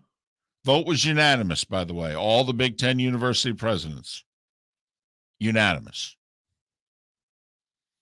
This is Ohio's. I mean, to us, isn't this bigger than Oklahoma and Texas leaving the Big 12? Oh, yeah. This is Ohio. I mean, USC to the Pac-12 is Ohio State to the Big Ten. Every bit of it. And what has been the stupid thing that has been upsetting in college football for those of us that watch why we have New Year's Eve national championship semifinals? Because of the damn Rose Bowl. Because the Big Ten and the Pac-12 have always had this understanding. Yeah, you're not going to have to worry about that now. No. Not going to have to worry about that now. Because it's not going to be Big Ten, Pac-12. Now, the Rose Bowl may get a marquee game, and then they're going to insist that it be January 1st at 5 o'clock, and I don't know if they'll be able to continue to hold on to that. Jim Delaney is working on behalf of the Rose Bowl. So, Great. They do have a lot of sway with Big Ten schools because of Delaney's relationship for 30 years with them. So we'll see. But can we talk about the ACC and the SEC for a second here? Sure.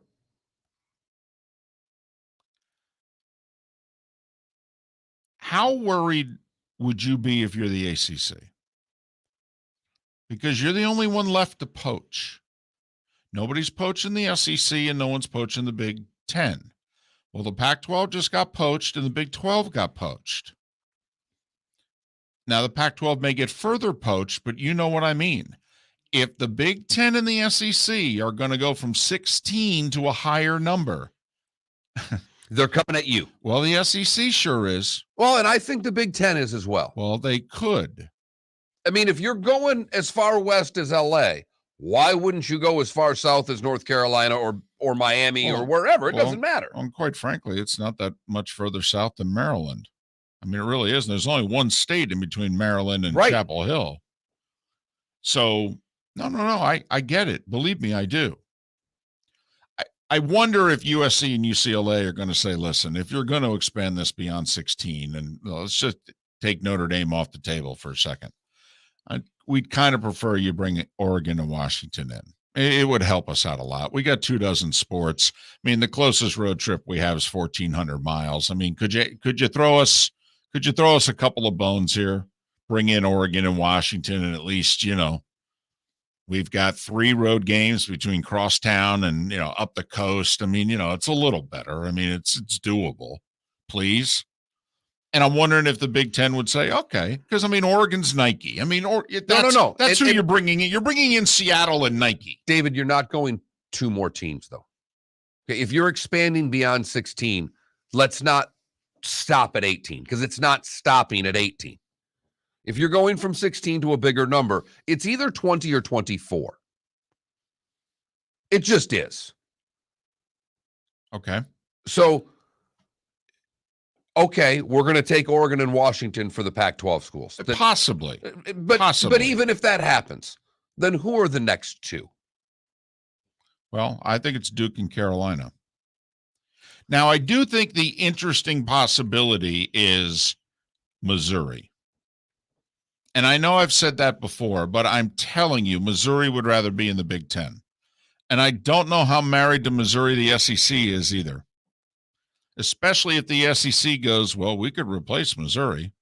And they start looking at the schools they could replace them with. I don't know that the SEC is as married to Missouri as you would think. And since the Big Ten is going to be bringing in more money than the SEC, Missouri, which wanted the Big Ten over the SEC 10 years ago, may just say, hey, would you let us out? And I don't know if Greg Sankey would stop them. I think he might say, hold on, let me see who I'm going to replace you with first. But, we could start doing the math here. Yeah, and I don't know. I mean, I think you're 100% right that Missouri would leave. At this point, I don't know if the Big Ten would take them. Interesting. I mean, I can have the Duke and North Carolina, Miami, leave Notre, because if this all to me happens if Notre Dame goes, further expansion. So to me, you've got Notre Dame at this point. Where are you going for the next three? Okay, so you have Notre Dame in the Big Ten. Well, all right, fair enough. To me, if they're going to advance from 16, it means Notre Dame's going with them. Well, they're going to ask them. We know that. We just don't know if Notre Dame will say yes. They've never said yes before. Nope. But I think the Big Ten stands pat at 16 if Notre Dame says no. Unless there was a deal done with USC and UCLA that 2 Pac-12 schools are coming. Somebody associated with the Big Ten last night said something to the effect of more may be coming. So it leads me to believe that at least conversations are taking place. Let's just face facts. Oklahoma and Texas got up and left the Big 12. And less than a year later, USC and UCLA got up and left the Pac-12. Are you sure Duke and North Carolina won't get up and leave the ACC? Now, 12 months ago, if I had said something like that, I deserve all the ridicule that comes my way. But I'm going to say it again. Oklahoma and Texas, less than a year ago, got up and left the Big 12. And USC and UCLA just got up and left the Big Ten. Are you sure that North Carolina and Duke couldn't be had? I mean, we're talking about the guts and the soul. Well, we've just seen it happen twice. I mean, let's face it, college sports doesn't have a soul anymore. They don't. It's all about the Benjamins.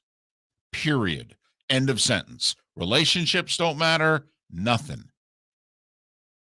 I mean, this might as well be the mob, is what's going on right now. And there's only going to be 2 ruling families left, we think. And some of those that are right now losing the war on the streets are hoping they'll be able to maybe join forces and keep it so that they're still part of the. So you're telling me Michael Corleone's at a baptism right now and he is just whacking conferences? Yes. And it's just a matter of whether or not he's going to shoot all of them or whether or not there's 1 or 2 that are going to avoid it. Are you sure? Remember, ACC's getting 30 to 34 million a year for 15 more seasons. The Big Ten, everyone believes, is about to have a $100 million deal per school with their television money. That's 3 times more money. You're stuck in the ACC for 15 more years. $70 million a year you're leaving on the table times 15. That's $1 billion. $1 billion. Are you sure Duke and Carolina can't be had? Well, and that's the thing, because what is the penalty? $50 million to leave, And then 5 years of television revenue. Right. But the thought is that when Maryland left, it was just the $52 million. Maryland fought it in court and lost. They had to write the check. But they didn't, I don't believe, have to give them anything of their TV revenue, which I thought got added. That clause got added after Maryland left. It's never been challenged. I don't know if that would hold up in court, to be honest with you.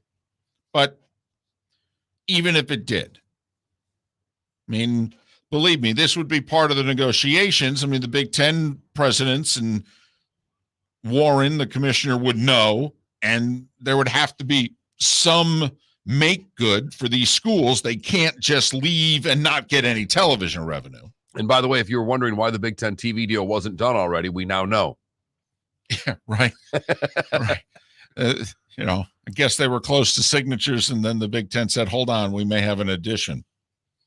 We may be asking for more money. And as Bill King said on our show over an hour ago, that Fox and ESPN are as much have to do with these conference realignments as the conferences. Two of the people negotiating the Big Ten's deal are the two power brokers at Fox Sports. I got to admit, I think Greg Sankey hasn't made many mistakes as commissioner of the SEC. I think him signing the deal with ESPN as early as he did cost himself a lot of money. Remember, their TV deal with CBS doesn't expire for another 2 years. They actually could have sat back and watched the Big Ten negotiate with everybody they negotiated with, and then they could have been the ones to sit back and go, okay, for all those who lost, you got my phone number? All right, we're meeting Tuesday. Going to have steaks at 6. We'll start negotiating at 7:30. Speaking of phone numbers, I'm wondering how many of those speed dials that Pac-12 commissioner has still work. I'm sorry, this number no longer is in service. I mean, we always talk about the ACC schools going to the SEC. I don't think Duke and Carolina would have any interest in going to the SEC. But the Big Ten? It's a much better academic conference. Oh, and by the way, they're offering more money. Higher. Just a thought. Just a thought. And I'd be willing to bet my job that if by chance Notre Dame went to the Big Ten, Duke and Carolina would pick up the phone and call Commissioner Warren of the Big Ten themselves. And I think you'd see a few more following, whether it's from the Pac-12 or more in the ACC, because I think 24 is inevitably the number that the SEC and the Big Ten are going to go to. And you just better hope your team's on board when the train finally stops. Everybody okay with this? It's kind of what we're asking in our poll question. Does it matter to you what conference your school is in? Josh Pate next. Golfers, are you bored of the same old driving range warm-up routine that's not getting you the results that you want on the course? Power up your golf swing by adding resistance bands to your range sessions with the Orange Whip Golf's Power Strap Kit. Featuring band attachments to your feet and hips, Power Strap resistance training will boost club head speed, increase power, improve flexibility, all with just a few swings. Buy a Power Strap Kit today. Go to orangewhipgolf.com and use code Miller10 to receive an additional 10% off the already great price of $119. Bring your big mouth to John Smith Subs and indulge in their overstuffed subs with the freshest quality ingredients. Enjoy our famous steak bomb with perfectly grilled marinated sirloin steak topped with provolone cheese, grilled onions, peppers, mushrooms, crispy bacon, juicy tomatoes, and creamy mayo. Boom! Made-to-order crispy fries can be paired with the Gator, the Cuban, the chicken bomb, or the Italian. Love local. Eat delicious with John Smith Subs. Find a John Smith Subs location near you today. David Moulton for Napa, Napa Auto Parts, and Napa Filters. Insist on Napa filters for your vehicles, or if you're a do-it-yourselfer, only buy Napa filters. Napa has a filter for almost anything on earth that moves, whether it's motorcycles, foreign and domestic cars, vans, SUVs, earth-moving equipment. You get the idea. Napa Auto Parts, Napa filters. Insist on them for your vehicles, or if you're do-it-yourselfer, only buy Napa filters. Mark Miller for SWFL Golf Carts, or online, flgolfcarts.com. If you're looking for a golf cart, an e-bike, or an e-motorcycle, go visit Alex and the gang at SWFL Golf Carts. FLGolfCarts.com online. Check out their whole inventory. If you're looking for a custom cart, they can take care of you. 2-seater, 4-seater, 6-seater, they've got you covered. E-bikes, nobody better for value and service. E-motorcycles, check them out. Again, FLGolfCarts.com. FLGolfCarts.com. Bring your big mouth to John Smith Subs and indulge in their overstuffed subs with the freshest quality ingredients. Enjoy our famous steak bomb with perfectly grilled marinated sirloin steak topped with provolone cheese, grilled onions, peppers, mushrooms, crispy bacon, juicy tomatoes, and creamy mayo. Boom! Made-to-order crispy fries can be paired with the Gator, the Cuban, the chicken bomb, or the Italian. Love local. Eat delicious with John Smith Subs. Find a John Smith Subs location near you today. Golfers, are you bored of the same old driving range warm-up routine that's not getting you the results that you want on the course? Power up your golf swing by adding resistance bands to your range sessions with the Orange Whip Golf's Power Strap Kit. Featuring band attachments to your feet and hips, Power Strap resistance training will boost clubhead speed, increase power, improve flexibility, all with just a few swings. Buy a Power Strap Kit today. Go to orangewhipgolf.com and use code Miller10 to receive an additional 10% off the already great price of $119. You are listening to Miller and Moulton on the Florida Sports Network.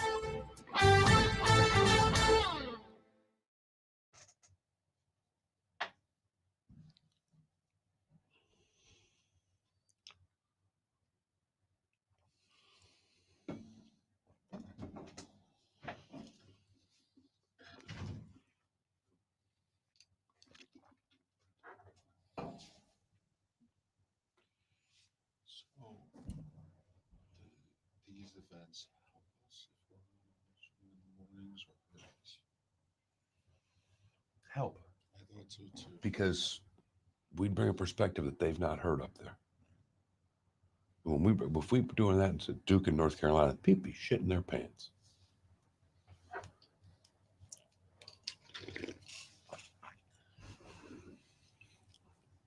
But I think 24 is the number.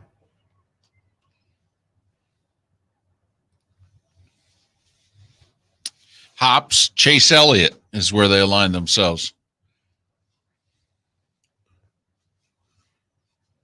He's apparently coming to Southwest Florida in late August, right before the second Daytona race.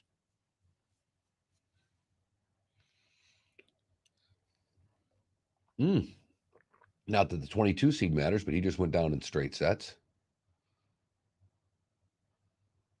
Hey, and Tim, your reward is you get to play Joker. All right. Well, let's get to play on center court.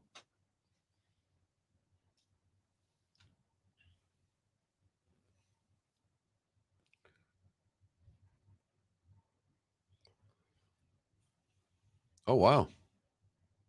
Kid, look at this. Apparently, a little better on grass. Uh-oh.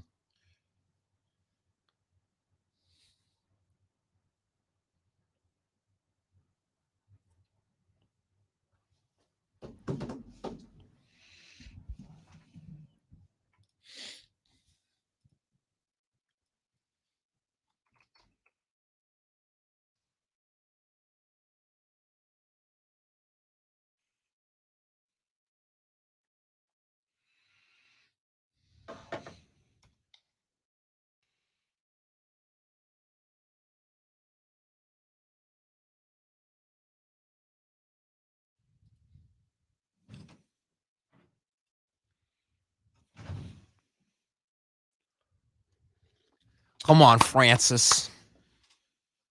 Is this how ECU gets in the ACC?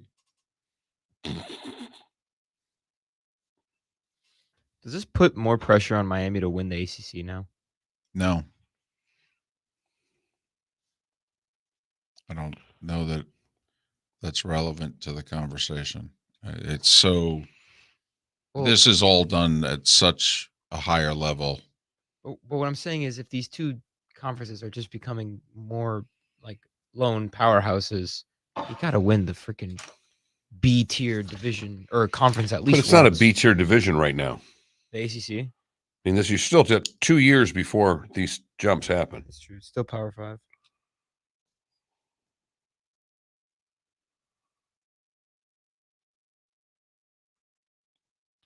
So, DC, you don't think Notre Dame is going to leave their independence? I think that they will.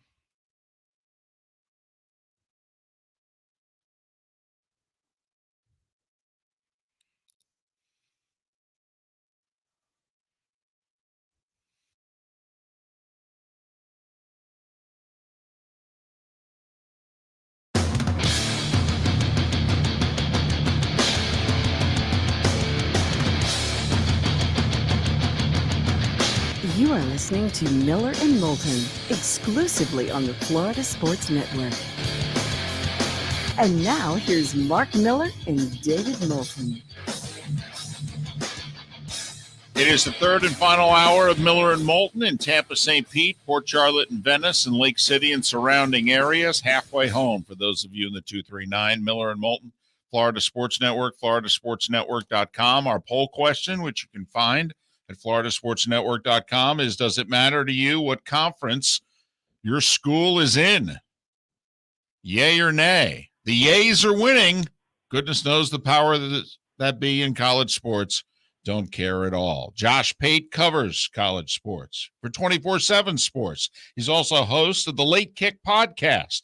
You can follow Josh on Twitter at Late Kick Josh. Josh, it's David and Mark once again. Thanks for your time. How are you?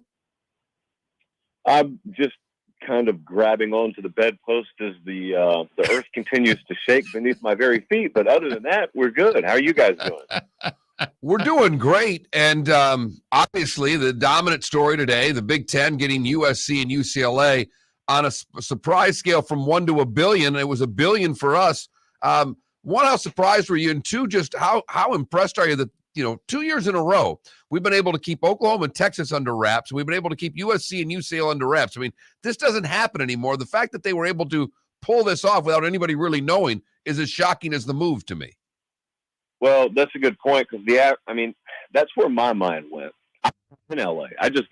We flew back last night, so I just got in about 3 or 4 hours ago. But we were in LA for the Elite 11 finals. And when that happened, my instinct normally is when you hear a story that big, or when you hear a rumor, because I started to hear it as soon as I woke up yesterday. When you hear that rumor that big, your first instinct, knowing how loose people's lips are, is, okay, that can't possibly be true, because if it was true, word would have gotten out already.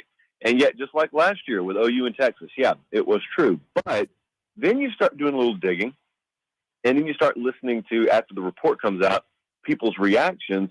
And I thought one of the most telling things yesterday was the UCLA athletic director, I believe it was, who said, we have not spoken to the Pac-12 commissioner yet.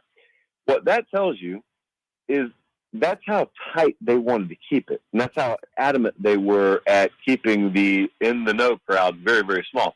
So if you've got not even so much as the requirement of informing your own conference that you plan on leaving, well, at that point, who do you have involved? You've got a few very, very high-level power brokers at your university level.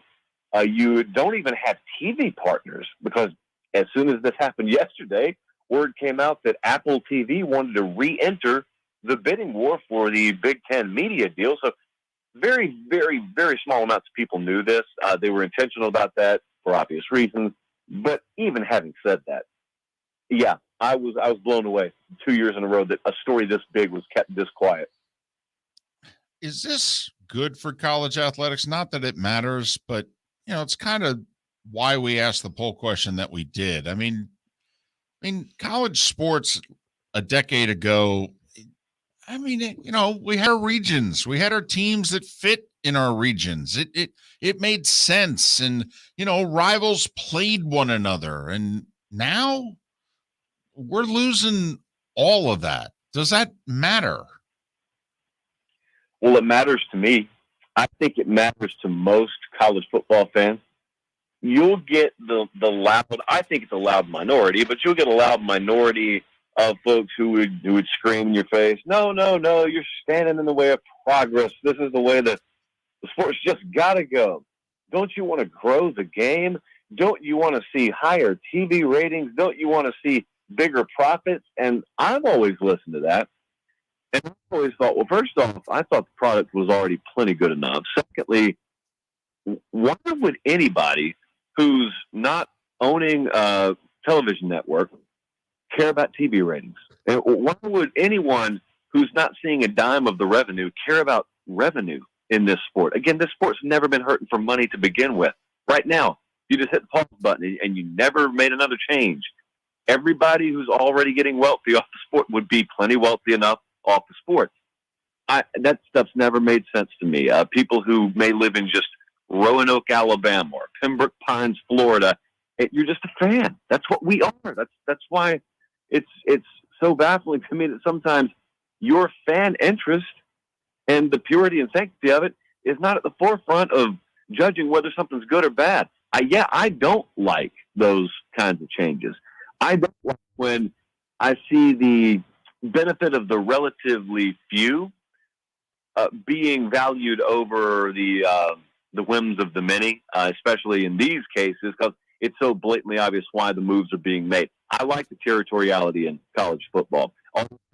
I like that it felt different than the pro game the next day. I was able to watch Saturday ball and love that for what it was, and then watch Sunday ball and like that for what it was. I'm a fan of one making every effort it can to mirror the other. And that's where we are now, because it is really just NFL light. And if you think we're stopping at 16, folks, I think you got another thing coming for you. We are of the opinion, however, or at least I'm of the opinion, that it stops for the moment unless Notre Dame moves to a conference. Do you think this has ultimately pushed Notre Dame into the corner where they're going to have to join one of the big conferences? Well, I spent a lot of the day trying to figure that out, because you could either do one of two things. You could either just react, or you could find out, are we done yet? And if not, what's going to happen? Notre Dame was the obvious elephant in the room. And the general consensus I got from people in the know was it's not 100% forcing them, but it's about as close as you can get to forcing them if they want to be real. I mean, if they want to exist in the future of this sport on equal footing with their brethren. So I do think ultimately you're going to see them make a move. The best intel that I got was Big Ten. But again, we got to remember that intel is coming from folks who didn't have the slightest clue this was happening when they woke up yesterday morning. So I'll tell you, to be honest, the most surprising thing that I was told was not Notre Dame may be Big Ten bound, and all that could change, obviously. I thought it was interesting to hear some of the other names that were being thrown around. I'll give you an example. I had a couple of people just adamant to me that Clemson is a team that will be on the move, but not to the SEC. They were of the opinion that Clemson would be more likely to be headed to the Big Ten. And that wasn't just speculation on their part. That was sort of informed speculation. That's word around the industry. Now, to me, not really speaking the same language as those folks, I look and say, Clemson, they seem like a much better fit in the SEC. But you have no clue how those conversations are taking place, what's prioritized behind the curtain as opposed to out here where all of us hang out. So you're going to hear a lot of names. I don't think we're done, because I think yesterday shook the foundation so much that everyone's terrified right now. It's kind of like kicking open. They kicked the anthill wide open is what they did yesterday. So I'm not sure that we're done. I think you'll see a flurry of additional moves coming up here. Josh Pate covers college football, 24/7 sports, and host of the Late Kick podcast. Late Kick podcast. Follow Josh on Twitter at Late Kick Josh. All right. Going forward here. Getting out of the ACC. How problematic is it? Maryland had to pay, what was it, $52 million penalty after Maryland left. Didn't they tack on like the, land of rights deal where ACC claims we also get your television revenue for X number of years after you leave? I mean, if we're raiding conferences, I guess the ACC's next. But Josh, can the schools afford to leave it? Well, it would appear not on the surface. That's obviously the question. For those unfamiliar driving around listening right now, that grant of rights deal is this huge, at this point, kind of albatross around the neck of any team that wants to leave. And it's as you said, in place to 2036. It equals needing to pay an exorbitant amount of money to get out of that thing if you want to leave. I presented that to the people who were floating that kind of speculation to me yesterday, and the most informed amongst those people who was speculating responded to me saying, we'll figure it out in court. That we, being possessive, meaning this is someone involved in a process right now of one of those universities trying to get out of one of those deals. And I'll tell you, it did not sound like it was going to be the deterrent. It did not sound like it was going to be anything they were going to allow to derail this. So I think the mentality with a lot of these folks is, we're going to do this. We understand that grant of rights is there. We get it. We're not stupid. We're just telling you, we'll figure it out one way or the other. That's kind of the sentiment I got. They don't know. They don't have a definitive answer. They just know they're willing to bite the bullet if necessary, but it's not going to stand in the way if you really, really want to go. Are we going to have more than two conferences that matter? And by the time that this next deal's done, if you know what I mean. Yeah, that's my biggest question. And the overwhelming consensus I got yesterday is no. I got the consensus that we will have a 2 super conference world here. And to me, my response is, that's foolish, because there are more than 2 super conferences worth of viable teams out there. Even if we're grading on a very, very sharp curve and all of a sudden there's no room in the world for Kansas State or Oregon State to be among the quote unquote Power 5, I guess, I mean, we need a new name now, but there's no room at the head table for programs like that. Even if we're thinking like that, I'm still of the opinion, just looking at the map, I mean, Miami, FSU, Clemson, like those, there's got to be room at that table. The response there would be, you keep thinking as if the SEC and the Big Ten are done at 16. They're probably not done at 16. And so if that's the case, and if the Big Ten or the SEC are adamant on adding as many teams as they want to, then yeah, I see the world where it's just 2 super conferences at that head table and everything else is a distant, whatever we call it at that point. But I mean, if you were to cut off the spigot at 16, that's when I wonder if you don't see some combination of Pac-12, Big 12, ACC forming what would be a 3rd super conference. I just think it's so muddy right now. I don't think anyone, even at the wheel, still fully has their hands on the wheel. It's like trying to nail Jell-O to the wall. You just You close your eyes. It's like the tornado. Wait for everything to subside, and then you walk outside and see what it looks like. Josh, thanks so much for doing this, particularly on such little sleep. Try to grab a nap and, kick you know what for another day. I'm scared at what the world will look like when I wake up, but I'll try it. I appreciate it.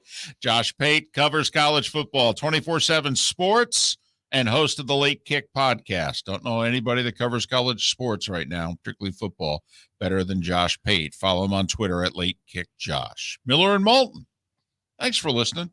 Florida Sports Network. Golfers, are you bored of the same old driving range warm-up routine that's not getting you the results that you want on the course? Power up your golf swing by adding resistance bands to your range sessions with the Orange Whip Golf's Power Strap Kit. Featuring band attachments to your feet and hips, Power Strap resistance training will boost clubhead speed, increase power, improve flexibility, all with just a few swings. Buy a Power Strap Kit today. Go to orangewhipgolf.com and use code Miller10 to receive an additional 10% off the already great price of $119. David Moulton for Napa Auto Parts, and Napa Filters. Insist on Napa Filters for your vehicles, or if you're a do-it-yourselfer, only buy Napa Filters. Napa has a filter for almost anything on earth that moves, whether it's motorcycles, foreign and domestic cars, vans, SUVs, earth-moving equipment. You get the idea. Napa Auto Parts, Napa Filters. Insist on them for your vehicles, or if you're do-it-yourselfer, only buy Napa Filters. Mark Miller for SWFL Golf Carts, or online, flgolfcarts.com. If you're looking for a golf cart, an e-bike, or an e-motorcycle, go visit Alex and the gang at SWFL Golf Carts. flgolfcarts.com online. Check out their whole inventory. If you're looking for a custom cart, they can take care of you. 2-seater, 4-seater, 6-seater, they've got you covered. E-bikes, nobody better for value and service. E-motorcycles, check them out. Again, flgolfcarts.com. flgolfcarts.com. Bring your big mouth to John Smith Subs and indulge in their overstuffed subs with the freshest quality ingredients. Enjoy our famous steak bomb with perfectly grilled marinated sirloin steak topped with provolone cheese, grilled onions, peppers, mushrooms, crispy bacon, juicy tomatoes, and creamy mayo. Boom! Made-to-order crispy fries can be paired with the Gator, the Cuban, the Chicken Bomb, or the Italian. Love local. Eat delicious with John Smith Subs. Find a John Smith Subs location near you today. You are listening to Miller and Moulton on the Florida Sports Network.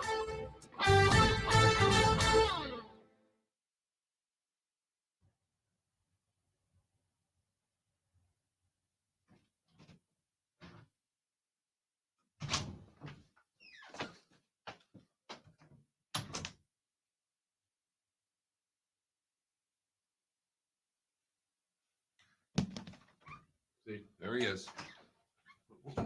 Why do you stand like that? You look like a fucking doofus. Here, I'll look like Philly. I'll make a stupid face and stick my arms and my hands in my armpits. That's the Dion Waiters, baby. You look like an idiot. Remember when Dion Waiters? No, I don't. Because you know what you look like is an idiot. You don't look like an adult. You look like a 2-year-old. Oh my God. You drive me fucking nuts, Philly. I want you to work on being a better radio producer instead of being a showman. But you don't want to. You've made that abundantly clear to me. What if I work on both? You know what? You work on the other one all the time.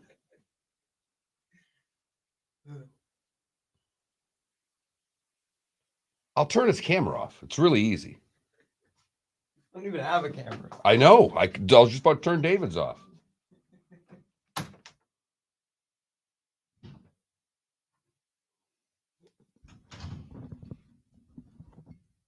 Did I just use the word doofus?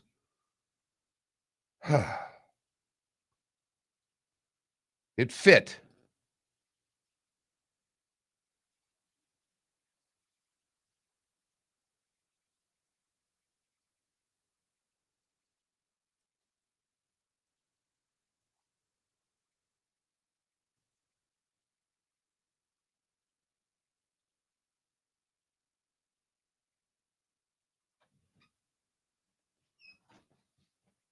See, you used doofus, but you could have gone dingus. Believe it or not, I try for the whole 4 hours to not curse. Like, I try to make a point to not swear during the commercial breaks because you scare me because you leave microphones on too much. So I don't curse. I used to. Well, no, you still do because we still get texts once in a while. So I'm petrified. I try not to curse because my mother yells at me. She doesn't yell at me when I curse, which I'm surprised because that would make me feel really badly. So I'm assuming she takes in the show via Twitch. Mm-hmm. Yep. Hi, Mom. Clerks 3? I did not know we needed a Clerks 3. I'll watch it, but I didn't know we need it.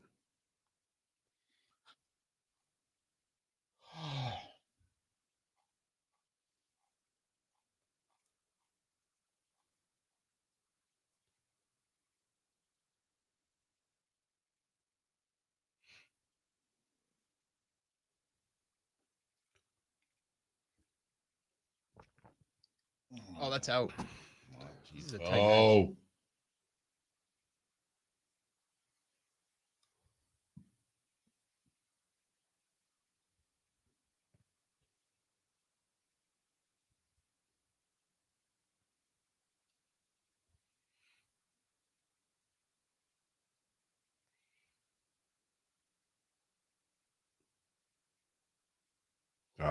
There we go. Lovely French press. How is food so bad in London, but so good at Wimbledon? I don't know if food at Wimbledon's that good. I've heard they have like amazing dishes, extravagant dishes.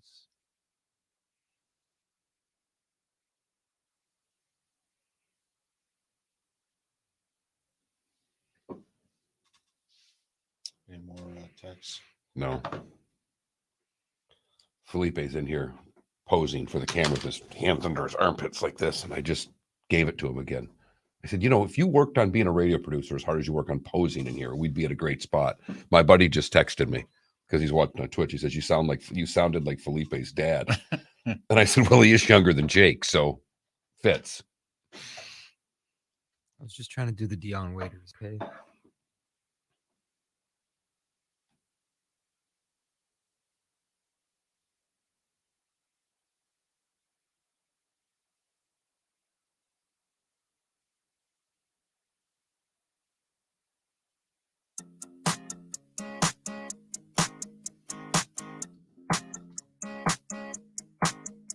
You're listening to Miller and Moulton, exclusively on the Florida Sports Network.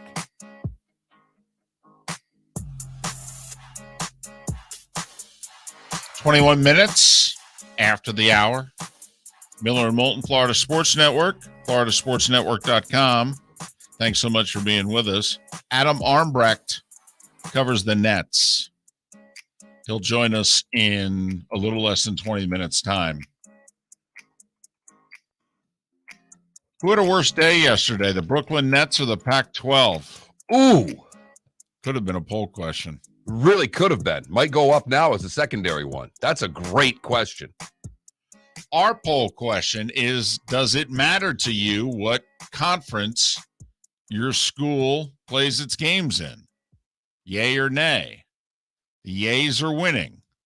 Not that it matters. It's not like anybody cares what the fans think at all. It's not like they care what the ADs and the coaches think. Some schools, they barely even let them know. They told them like 10 minutes before it was getting out. Hey, by the way, we're about to join the Big Ten. What? What lasted longer, Katie and Kyrie in Brooklyn or the Big Ten, Pac-12, ACC alliance? KD and Kyrie in Brooklyn, because at least they were there 3 years. Okay, yeah, you're right. The alliance was August of last year that the Big Ten, Pac-12, and ACC got together to block the SEC from taking over and ruining the world. So how ironic, the Big Ten's going to go to 16 teams before the SEC. USC and UCLA are joining a year before Oklahoma, Texas. Now, if Oklahoma, Texas are willing to get their checkbooks out, they can join it a year early. But right now, the thought is they ain't joining until 2025, and it's a done deal. USC and UCLA are joining in 2024. Man, did the world change in 24 hours. And has the world changed in 11 months? This is big stuff. USC leaving the Pac-12 is Ohio State leaving the Big Ten. It's Alabama leaving the SEC. It really is. It's Notre Dame joining a conference. And I say that because, well, this may have forced Notre Dame to join a conference. Let me ask you this. If Notre Dame insists on having their independence, do you think if the Big Ten and SEC are going to become the two world superpowers, they're going to become the U.S. and the Soviet Union of the 60s, 70s, and 80s, only two superpowers. Do the two superpowers, however, still look at Notre Dame and say, you're included in what it is we're doing? Or do they look at them and go, don't know what to tell you. There's no room left for you. There's just no room left. I think it's B. I don't think the SEC and the Big Ten, if they just let's fast forward this, and they're going to go to 24 teams because that's what I believe it will be at the end of the day. Man, that's big. And it really is. And I'm just, okay, quick sidebar. The schools that would have to be added by these conferences to get from 16 to 24. I mean, are you sure that there's value in adding them? Like, I can get you to 20. Like, let's just go SEC. They do the ones we always talk about, all right? They do Florida State, they do Miami, they do Clemson. You're at 19. Find me 5 more. Well, I would do it from the Big Ten's perspective first because I've already done it. Okay. Notre Dame is 17. Fine. Stanford is 18. Okay. Washington, Oregon are 19 and 20. All right. I like it. Miami, Virginia, Duke, North Carolina. Okay. I like it. Those all fit academically as well. Yes. Those like all fit the Big Ten's criteria of what it is they're trying to be. Okay. Fine. Congratulations. I like it a lot. 24. That's done. That's locked in. So who's left? Clemson, Georgia Tech, Florida State, right off the bat. By the way, Georgia Tech fits the Big Ten model also. I don't They think do. I don't think they'd take them. All right. Although it is Atlanta, but it's a really small part of Atlanta. But okay, they get left out. So fine. We go with Clemson, Georgia Tech, Florida State. NC State. We're at 20 now. The SEC's at 20. You're going to go, I mean, you need 4 more. First off, is there anybody, I mean, the Big Ten just went to Los Angeles and you're grabbing 3 schools also along the West Coast. I mean, you know, let's open up our horizons. Is there anyone in the Big 12? Okay. Like, I got to be honest. If I'm the Big 10, I would think about Kansas. Yeah. And I've never thought about Kansas for the Big Ten. I just don't think they bring anything to the table. SEC then. If you're keeping Missouri, I got to be honest, that's a rivalry. Kansas and Missouri is a rivalry. Yep. And I think Arizona and Arizona State to the SEC may then happen. Whoa. Was Texas A&M in the Big 12 before they joined the Yes. SEC? Yep. So I'm just wondering, is there anybody in the Big 12? How about one of the recent schools that just joined? Do you turn around and go, well, hell, if we're going to 24, we're at what, 19 now? We've added, because you filled up the Big 10 first and they took what they took. So Clemson, Georgia Tech, Florida State's left. The SEC's at 19. Find me 5 others. Kansas gets you to 20. Arizona State gets you to 22. Boy, that's really stretching there, but okay. Right. I've got 2 LA schools in the Big Ten. I know it's Los Angeles, though. I mean, it is. I know, but I'm it's giving you Phoenix. It's USC. I mean, that is royalty in the sport, but okay. And we're leaving Notre Dame out of this argument? Or no, I have Notre Dame in the Big Ten. Okay. All right, so fine. You go Kansas for 20, the 2 Arizona schools for 22. Okay. I mean, honestly, at this point, Cincinnati, UCF. I think they're in play. West Virginia's still out there. Wow. Pitt's still out there. Virginia Tech's still out there. Do they add to the conference, though? Do they really add to the conference? Well, I just think at some point we're going to 224s, and that's what college. This is when they break away, David. And by the way, that's still, think about who then gets left out. You know, there wasn't enough room left for all the schools that you mentioned. Right. Never mind the fact that, you know, what's left of the Pac-12 after who it is that we just mentioned. In what you just did, Colorado, Utah, Cal, Oregon State, Washington State, 5 Pac-12 schools totally left out. Never mind what's left of the ACC.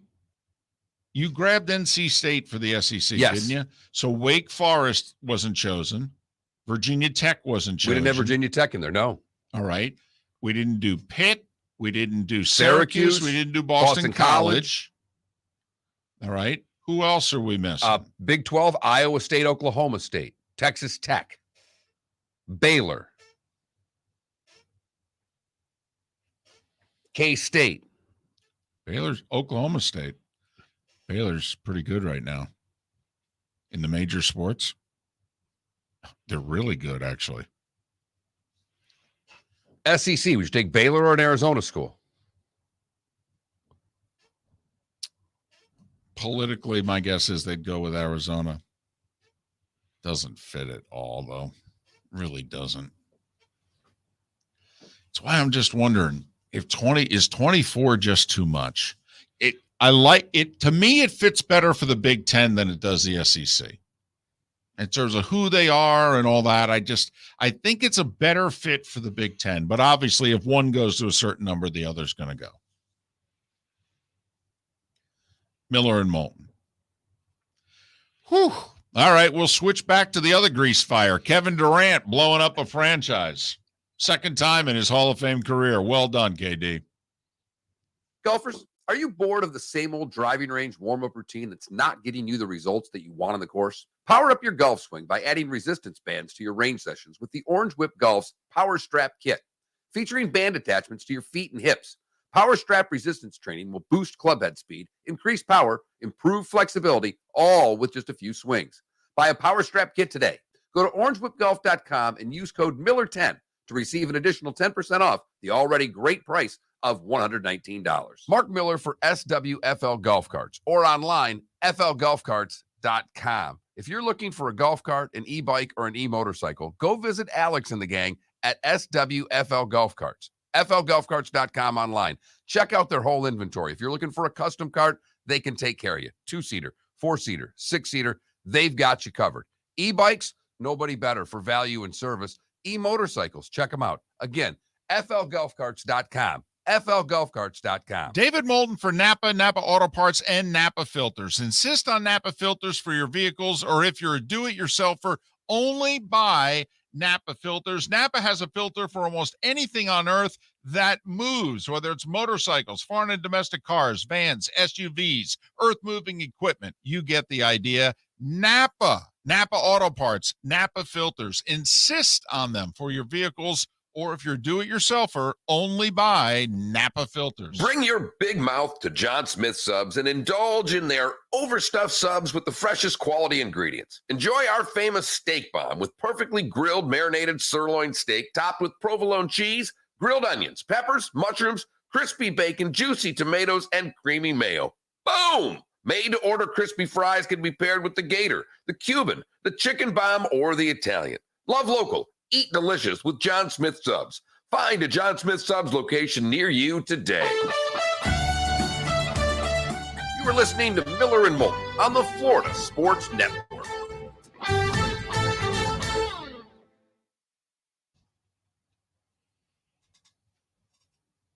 Tell you what, we'll have a great tease for the holiday weekend. Yeah.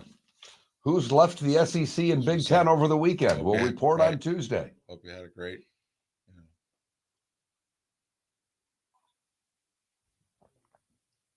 Oh, wow. That's the first time I've seen her.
John Wooden played at Purdue. I said he had coached there. He actually coached 3 years at Indiana State before he went to UCLA. Josh Pate tweeted out yesterday, because I didn't see it, obviously. He was leaving LAX. He took a picture of the LAX. I don't know if he's on the tarmac, leaving Big Ten country. Yep.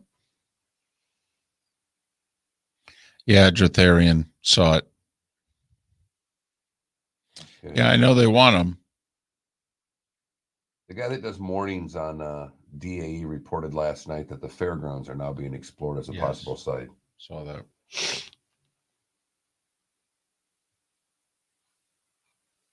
I just don't know if Sternberg's serious.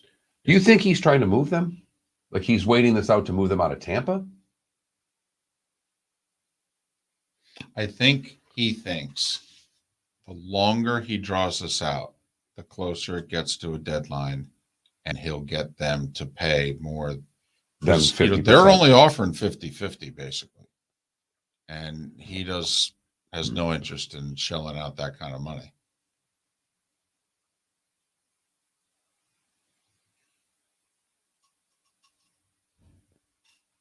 That's Chrissy's first time. Tim Reynolds just tweeted out and welcome back Chrissy Everett. So that's her first time on.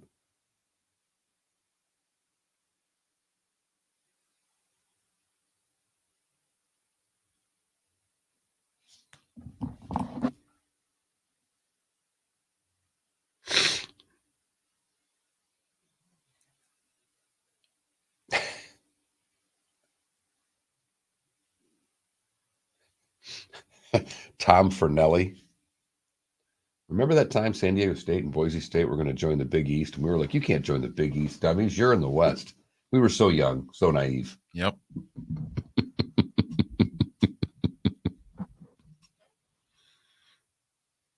Well, in 2 months, I'll report back.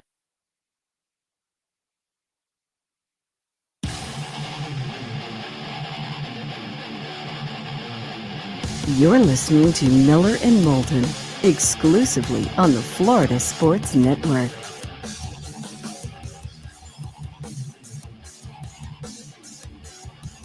"22 minutes before the hour, Miller and Moulton, Florida Sports Network, floridasportsnetwork.com. Thanks so much for joining us. We'll be off on Monday. We will be back on Tuesday, and Pat Kerwin scheduled to join us then to talk all things NFL. Adam Armbrecht is kind enough to join us. He does the Locked On Nets podcast. Locked On Nets podcast. You can read his stuff on Substack. Adam Armbrecht is how you follow him on Twitter. Adam, it's David and Mark. Thanks for joining us. Well, Yes, sir. Happy to be on. How's your last 24 hours been? Oh, it's just been a sea of romance and epiphanies around how good this franchise can be as soon as we get these stars off this roster. Obviously, this is a terrible day for the Nets. What, at the end of the day, brought KD in to say, get me the hell out of here? Yeah, I think leading up to the negotiations with Kyrie Irving, there was speculation that Kevin Durant hadn't been communicating with the organization, and whether or not the organizational side, Sean Marks, owner Joe Tsai, were aware. Clearly, Kevin Durant wanted the max contract, max years for Kyrie Irving, and that was going to be probably the only thing that was going to prevent him from ultimately requesting a trade. Adam, what the hell happened? I mean, by all accounts, they were brought in 3 years ago, officially, I guess, today, but the deal got done really 3 years yesterday. And, I mean, they got rid of the coach that they, apparently weren't crazy about playing for. I mean, whenever KD or Kyrie wanted a player, the Nets gave up money, picks, whatever they had to do to bring in who they wanted. I mean, Kyrie, after they got swept, was talking about basically KD and I will sit down with the GM and the owners and chart out the course of the franchise. What the heck happened?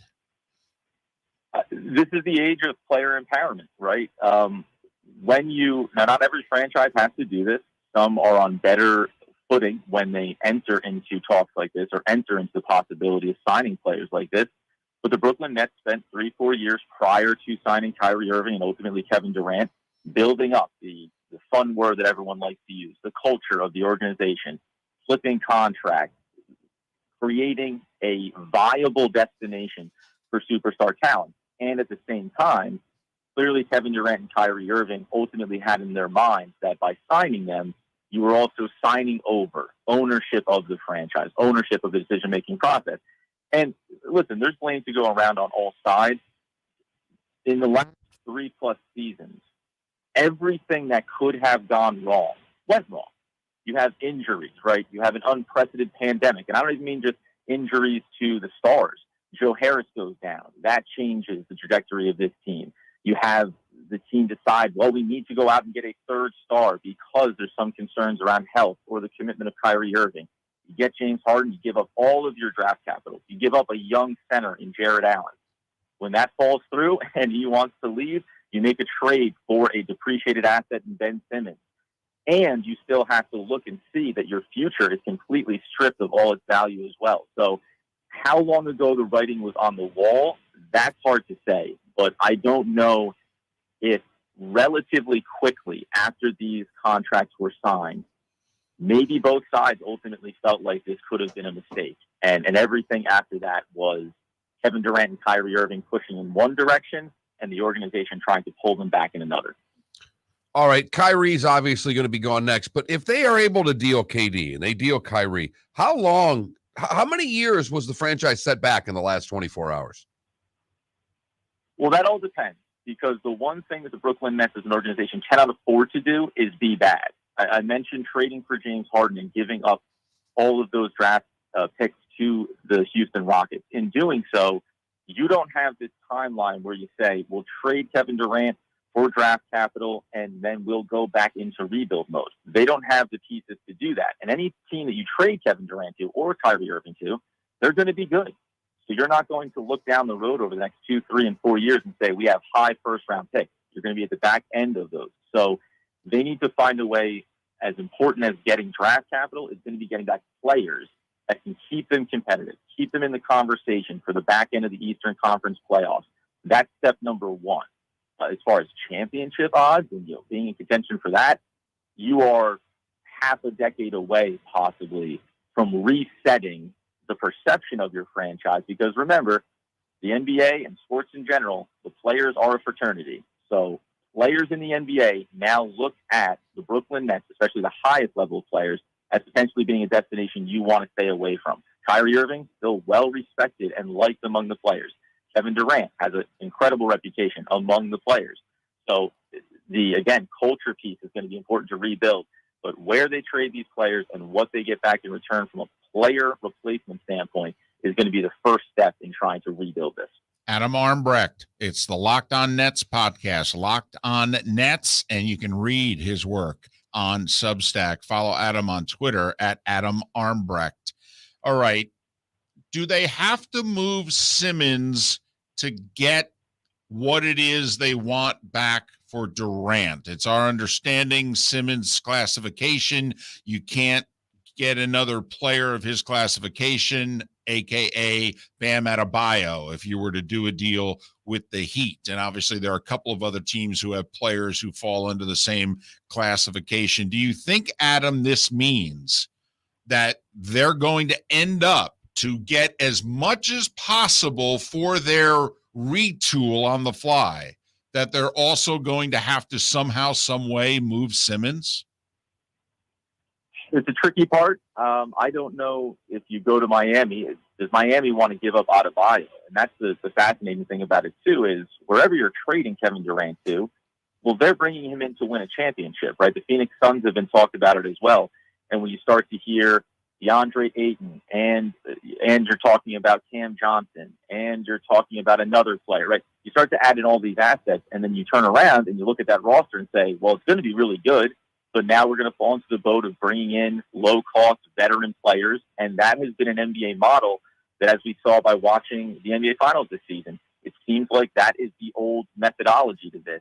Golden State Warriors, Boston Celtics, they have their core, they kept them intact, they built up around them, and that afforded them to be deep teams, which is important for playoff success. if the Nets had to move Ben Simmons in order to open up the opportunity for a player like Bam Adebayo, and several players fall underneath the rookie extension, which is what prevents you from having any more than one of those on your roster at a time, you would have to take absolutely pennies on the dollar for Ben because his value is as low as it's ever been. Never got on the court this past season after the trade to Brooklyn, which maybe doesn't matter in the grand scheme of things for the Nets if you're going to be able to acquire talent back. How you set up this timeline of moving potentially three, well, if you want to call Ben a star in his own right, is going to be very fascinating because the dominoes have to fall in somewhat of a particular order in order to make it work. You can also go to other teams that aren't on Kevin Durant's list. I've mentioned the Atlanta Hawks before because John Collins wants out of there. They have a player like Herter on their roster. You can maybe look at some process around that for a trade opportunity. But if that was the piece standing in the way, I'll say, Ben Simmons preventing them from making a move that they felt comfortable with, then they'll find a way to move off his money. But I won't be shocked if some part of this rebuild process could bleed into the regular season because it's going to become very hard. Not every team has the cap space, the capital, and the assets to come to the table for Kevin Durant, but just about every team would want to. He's Adam Armbrecht. The podcast is Locked On Nets. Locked On Nets. You can read his work on Substack. You can follow him on Twitter at Adam Armbrecht. Adam, thanks for agreeing to do this. We appreciate your time and your insight. Always. Thank you.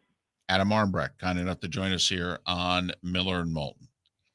The second big story yesterday. Yeah, they're going to have to take pennies on the dollar from someone. And if it's Simmons, I mean, there's no way to me with being handcuffed like it seems that they are. Somebody's going to have to go for less than value, and you might as well do it with Simmons and try to get the most you can get out of the other two. The reason I mentioned that is that, and the Nets are in no way obligated to give KD exactly what he wants, but he requested a trade, and then he said, these are really the handful of places that I would have no problem going to. And the reason that comes into play is that when a star in the NBA doesn't want to play for you, he ruins your franchise. I mean, you could say whatever you want. There are a lot of people who don't like LeBron. LeBron has played his ass off everywhere he's been. Yep. For every second of his contract, every place he's been. Every place. Look at the games played. He's had a couple of injuries at LA, so the games played haven't been what it's been in other places. But you look at his game played, his minutes, compared to other stars in the league, it ain't close. Right. At all. Ain't close. So if KD says these are really the, 5-6 places I want to go, the problem, the rest of the league finds out whether or not they're on that list. And if they're not on that list, then it's like, well, it's a gamble to trade for him. You're going to have to give up an awful lot. And what if he turns around 15 minutes in and goes, I don't like it here. Yeah. Now the word is Toronto's apparently willing to roll the dice. Remember, they rolled it on Kawhi. Kawhi gave him a great year, won the title. Now, Kawhi didn't stay, but they were okay with it. He delivered a banner. Toronto thinks they've got a great culture, franchise, the whole deal. They think that, they can make it work for Durant. Toronto's not on Durant's list. So, and Toronto can probably give Brooklyn more than a lot of franchises. The reason I mentioned it, though, with Ben Simmons is Bam Adebayo can't be dealt from Miami to Brooklyn in a Durant deal because both Adebayo and Simmons have the same designation. And I don't see how in the world Miami can put a package together to get Durant and not include Adebayo. I mean, Tyler Hero and come on. Honestly, you can't put a package together that Brooklyn will go, yeah, sure, we'll take that. It just doesn't exist. Nope. You'd have to give them Lowry, Robinson, Hero. Lowry's 35 years old. He's got 1 year left on a contract. It does nothing for you. Tyler Hero and who? I mean, honestly, you'd have to give him Jimmy Butler. Well, that's to even think about it. And that's to me what you have to give. And we haven't brought that up the whole show, but in my head, I'm going, well, wait a minute. Right. And if you're If Miami, I do this and not get Jimmy Butler, and if you're Miami, you're not trading away Jimmy Butler. You're trying to have Butler, Durant. Bingo. But I don't see how you can get him. I love Jimmy Butler. But Exactly. see, but if I'm the Brooklyn Nets, I would have no problem. No problem. I would bite the bullet, trade Simmons for pennies on the dollar if I could just get rid of him if it got me out of bio. I mean, to be honest with you, if I'm Brooklyn, I'm almost saying to Miami, guess what? Take Ben Simmons. You're going to have to take him. Don't know what to tell you. You're going to have to take him. You know, I'm not leaving you with Kyrie. I mean, that's the other part of this. I'm almost wondering if you're Miami, you're going to have to take Kyrie. You throw Lowry in the deal, salaries-wise, it damn near works. But, I mean, that's the other thing. Is a team, in order to get Durant, going to have to take on Kyrie? Well, here's a three-team trade that someone in the Twitch chat just brought up. Heat get KD. Nets get Bam Adebayo, Malcolm Brogdon, Buddy Hield, Max Strus, Gabe Vincent, Yurtseven, and the Pacers get Ben Simmons. I think that works. I just don't know if anybody wants Simmons. You're doing this from Miami's end. If I'm sitting at the Pacers going, what do I have to give up to get this pile? I mean, I got to admit, the guys there that I like Strus, I like Adebayo. Everybody else, Brogdon? Okay, Brogdon, yeah. Adebayo, Brogdon, and Strus. The other guys are fillers. If you're Indiana, why am I taking Ben Simmons That's again? what I'm trying to figure out. To Why? make your two teams work in a trade? I mean, now don't get me. I like that. That's a good, solid effort. I'm making contracts work. I'm giving value to get value. Simmons and Adebayo both in the deal because they have to be. That's a great effort. I don't think Indiana gets enough to pull that one off. I think the Miami-Brooklyn part could work. You're going to have to throw Simmons and probably some picks down the road. Look, So, Mark, I hear you. We hate on Ben Simmons, and especially I hate on Ben Simmons, but he has a very high ceiling. Maybe. He hasn't played meaningful basketball in a year and a half. So it's a tough take if you're a GM. You got to imagine you're the GM and you're walking up to that podium and you're announcing the deal and you're answering questions. I got to be honest with you. To me, Ben Simmons has to be the throw-in part of the deal. You got to give me something of real value that I can sell to my fans and say, by the way, we may also hit on Ben Simmons. Right. You might have to get Tyler Hero. And I'm not joking. Indiana's got to get something else there. He's 25. He's been useless for a year and a half. All right. He's mentally damaged and physically damaged. I'm sorry, as a GM, he can't be the meat part of that deal for me. Miller and Moulton. Have a great 4th of July. Bonus hours next. David Moulton for Napa, Napa Auto Parts, and Napa Filters. Insist on Napa filters for your vehicles, or if you're a do-it-yourselfer, only buy Napa filters. Napa has a filter for almost anything on earth that moves, whether it's motorcycles, foreign and domestic cars, vans, SUVs, earth-moving equipment. You get the idea. Napa Auto Parts, Napa filters. Insist on them for your vehicles, or if you're a do-it-yourselfer, only buy Napa filters. Bring your big mouth to John Smith Subs and indulge in their overstuffed subs with the freshest quality ingredients. Enjoy our famous steak bomb with perfectly grilled marinated sirloin steak topped with provolone cheese, grilled onions, peppers, mushrooms, crispy bacon, juicy tomatoes, and creamy mayo. Boom! Made-to-order crispy fries can be paired with the Gator, the Cuban, the chicken bomb, or the Italian.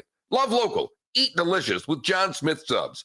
Find a John Smith Subs location near you today. Golfers, are you bored of the same old driving range warm-up routine that's not getting you the results that you want on the course? Power up your golf swing by adding resistance bands to your range sessions with the Orange Whip Golf's Power Strap Kit. Featuring band attachments to your feet and hips, Power Strap resistance training will boost club head speed, increase power, improve flexibility, all with just a few swings. Buy a Power Strap Kit today.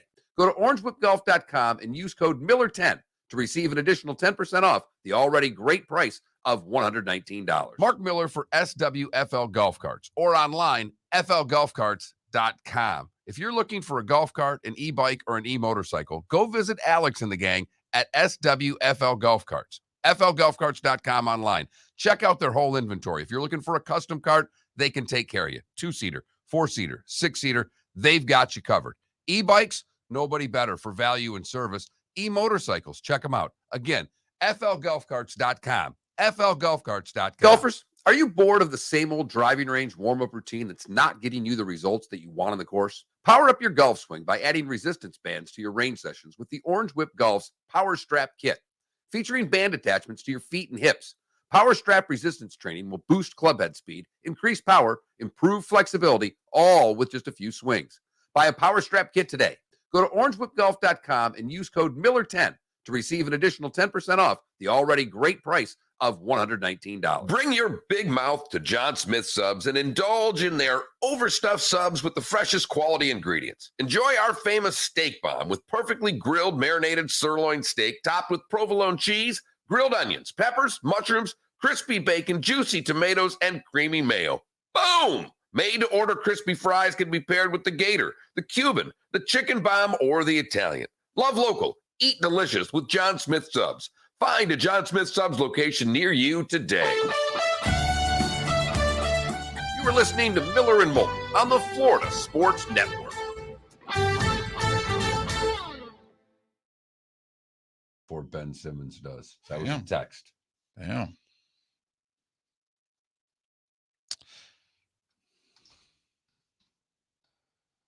Felipe, to the Celtics. Right? Do you trade Jaylen Brown and a pick or two for KD? Yes. Yeah. Come on. Okay. Just asking. Come I on. do. If you're Brooklyn, all right, Jaylen Brown and say 2 first rounders for KD, or Bam Adebayo and a couple of first rounders for KD. Or what's the other one? Siakam and Siakam. Siakam and is it Scotty Barnes? Yeah. Siakam and Scotty Barnes, and say I throw in some picks. So you're saying if I'm Brooklyn, which option do I like Yeah, the best? Which one you like the best? Probably Jaylen Brown. And then second, I would say Siakam and Scotty Barnes. Someone proposed here. Can Miami, Brooklyn, and the Lakers work something out? KD to Miami, Kyrie and Simmons to LA. Brooklyn takes Westbrook, Bam, and players' picks. Wait, where does Simmons go? LA. There's no way. I mean, he would love to go there, but Of course he would. Be closer to his ex.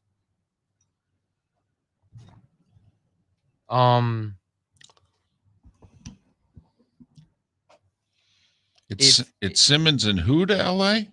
Kyrie. If Brown and wound up in Well, salaries wise, it doesn't work. Westbrook's like 47, and Simmons and Kyrie are like 60. So, But KD's out too. no, I'm just saying between LA, what they're giving up and what they're getting back, they don't have any money. We would need to somehow, some way, LA would have to surrender 13 more million in salary.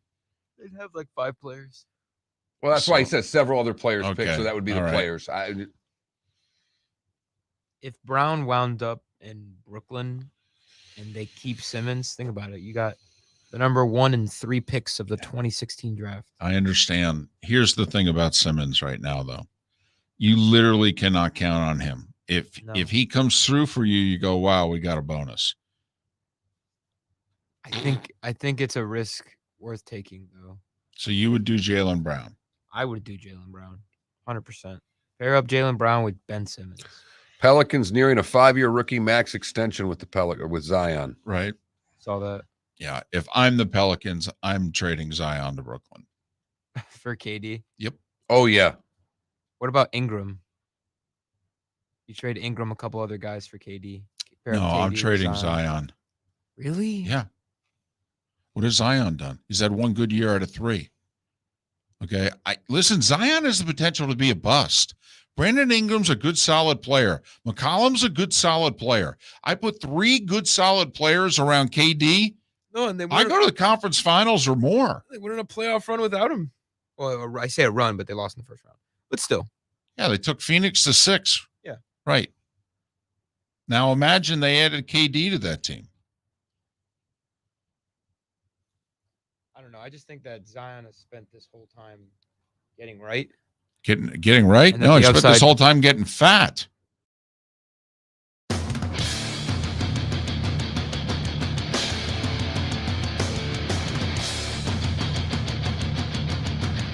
You are listening to Miller and Moulton, exclusively on the Florida Sports Network. And now here's Mark Miller and David Moulton. It is the bonus hour, the final hour of our week. Thanks so much for listening. Hope everybody has a great 4th of July weekend. We will not be here on Monday. We will be back on Tuesday, however. Miller and Moulton, the Florida Sports Network, floridasportsnetwork.com. Poll question, does it matter to you what conference your school is in? Because apparently there's only going to be 2 left. Which one do you want to be in, the Big Ten or the SEC? We're asking you, Florida State fan, Miami fan. That's what I'm curious. You know, we haven't really asked that question directly of the Knoll or the Cane today. And I would love, whether it's in the Twitch chat room or on our text line, or those of you that just text the 2 of us personally and don't bother with the text line. Text FSN Radio to 21,000. Canes fans, Knowles fans. The ACC is going to disappear. Where do you want to be? The SEC or the Big Ten? I think I go SEC just so they can beat up Florida every once in a while. I don't think Florida State's going to have the choice. I don't either. Miami's really the one that you're asking the question of. You're asking Canes fan, would you rather be in the Big Ten or the SEC? You're saying FSU is going to forcefully end up in the SEC? The Big Ten won't want Florida State. Right. Yeah. The Big Ten, if you were to put them in a room and just ask them, they would not, academically, Florida State does not fit the Big Ten model. They just don't. You know, I can totally see Florida State in the SEC. But Miami fan. Where would you rather be, Canes fan? The Big Ten or the SEC? And by going to the Big Ten, you'd get more money, but you could actually lose playing Florida State every year. Right. There's no guarantee. No guarantee at all. Now, you would like to think they could figure out a way to arrange the schedules and what have you, but also part of the meaning of the rivalry is it's always been a conference game. Not always. Well, with the last generation, it has. I mean, if you go back to the quote-unquote, though, glory days, I mean, that was not a conference game. Nope. So, in theory, if they could just make sure that it's always on the schedule, but no guarantees that happens. Look at all the rivalries that have been lost in the last 10 years when one of the 2 teams left the conference. Texas, Texas A&M, Nebraska, Oklahoma, Pitt, West Virginia, Pitt, Penn State. So there are no guarantees. I do think it wouldn't be much of a problem for them to schedule a non-conference game. I think that's I agree. easily done. I agree. But with USC and UCLA joining the Big Ten, I mean, they voted last night and everything. I mean, the story came out at like 2:00, and by 7, they were in the conference. I mean, it was remarkable how quiet this was kept. 1:35, you text me. Okay, Yes, yeah. no, I'm But just, it was like because late lunch. No, that's what I mean. I was doing things yesterday. I went to the beach with my daughter, and we left the beach at about 1:30. And I got in my car, I grabbed my phone with a guy and his son and his daughter, and the 5 of us, and the 3 guys are all sports fans. And I just went, oh my God. And they went, what? And I'm like, USC and UCLA are going to the Big Ten. And they both went, Oh my what? God. Oh my God. Right. And no one knew it. No. And within 6 hours, they voted them in unanimously. Done. And, 2024, it's 2 years till it happens. They'll play this year and they'll play next year in the Pac-12. How big are some of those games going to be? It's going to and be not so much nasty. UCLA, but USC. Yeah, it's going to be nasty. They're going to get everybody's best. They have everybody's best shot. Yeah. And now it's just been amped up it'll be hostile. times 10. It'll be hostile. It'll be like what mostly Texas, but Oklahoma and Texas are getting in their swan song here in the Big 12. There's no doubt.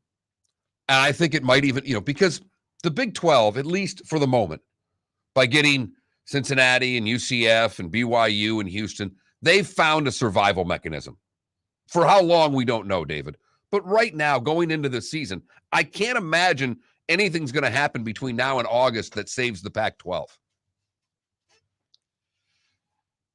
The only thing that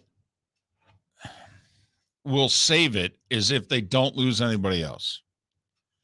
And then they'll end up having to add at least 2. And I think it'll be San Diego State, which I've argued for a while could be a Pac-12 school. And then you wonder, do they make the offer to Boise? And is that a good enough conference? And here's the other question. Let's just say they keep it together, or they fall apart because the Big 12 goes and grabs the 2 Arizona schools, Colorado and Utah. Is the Big 12 then good enough to make it a Power 3? Like, will it be a Power 4? The Pac-12 goes away. The Big 12 grabs, and who knows if somebody else, probably the Mountain West will end up grabbing the rest. But, the Big 12 becomes 16 schools. Right. The 2 Arizonas, Colorado, Utah, and then Cincinnati, UCF, Houston, and BYU are added. Oklahoma and Texas are out. All right. Is that 16-team conference get an invitation to the dinner table? Is it at the same or worse than the ACC? Assuming the ACC stays the same, is exactly what it is now. 2 Arizonas, Colorado, Utah. I think it's a little worse than the ACC. Okay. But they're really close. Really close. Now, the question becomes, do they get seats at the table, or is it the 2 and those 2 are banging on the door going, oh, come on. I thought we got an invite. David, this is the 70s, and it's Studio 54. They ain't good. They are not good looking enough to get in the room.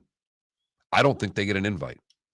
And they're going, oh, we always used to get into this place. What the heck? You let me in last Tuesday. Charlie, what are you doing? Charlie, we've gone out, for goodness sakes. Charlie, I slept with you. Okay, what's going on here? Sorry, Jennifer. Don't know what to tell you. Can't let you in anymore. What are you talking about? You can't let me in anymore. Well, we're crowded. Don't know what to tell you. And while they're talking to him, Charlie, and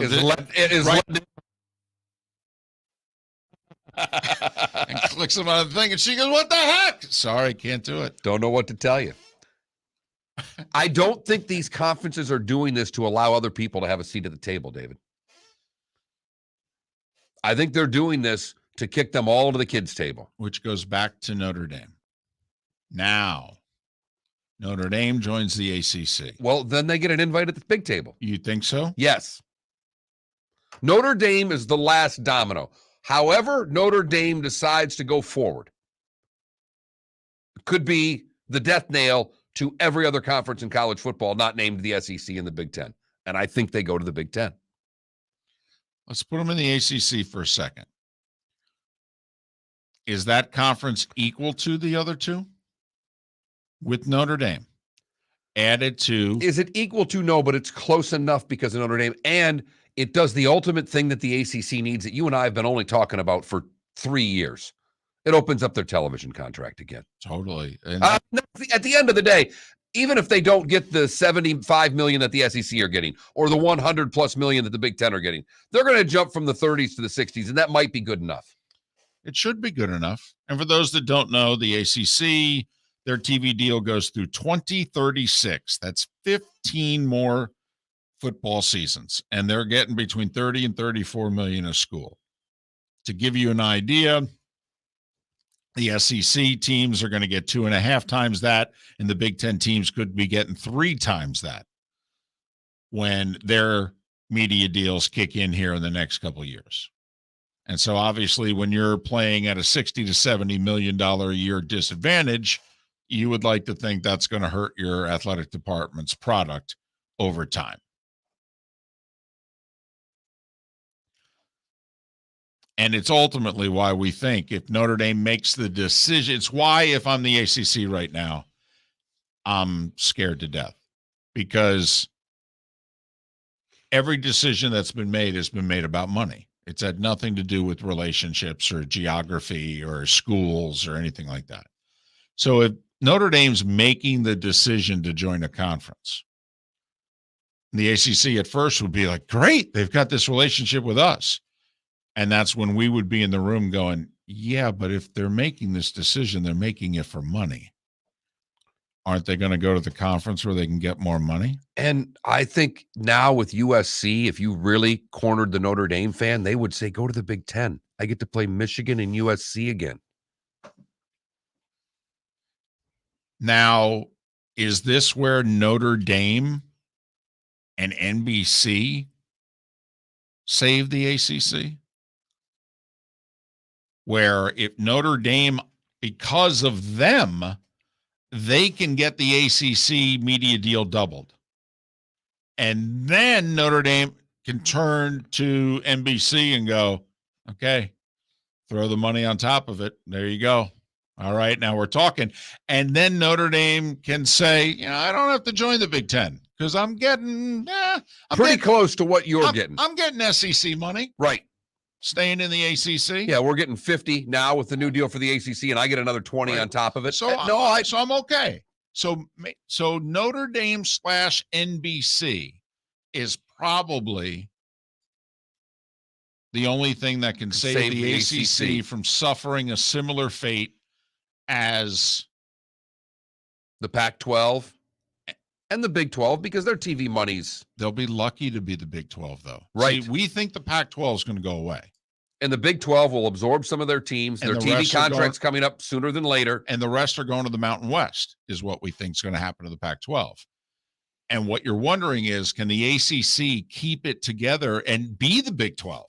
Still have a viable conference somehow, some way. Lose a couple schools, but then grab a couple, and obviously hope to Notre Dame's part of it. Or if Notre Dame goes, hey, I'm sorry, I'm not joining, is the ACC just going to go away? I'd be losing my mind if I was in ACC country today. Or is the ACC going to be like the AAC? Because that's who they're going to end up bringing in. I mean, East Carolina and company, is that what the ACC is going to go to salvage their conference?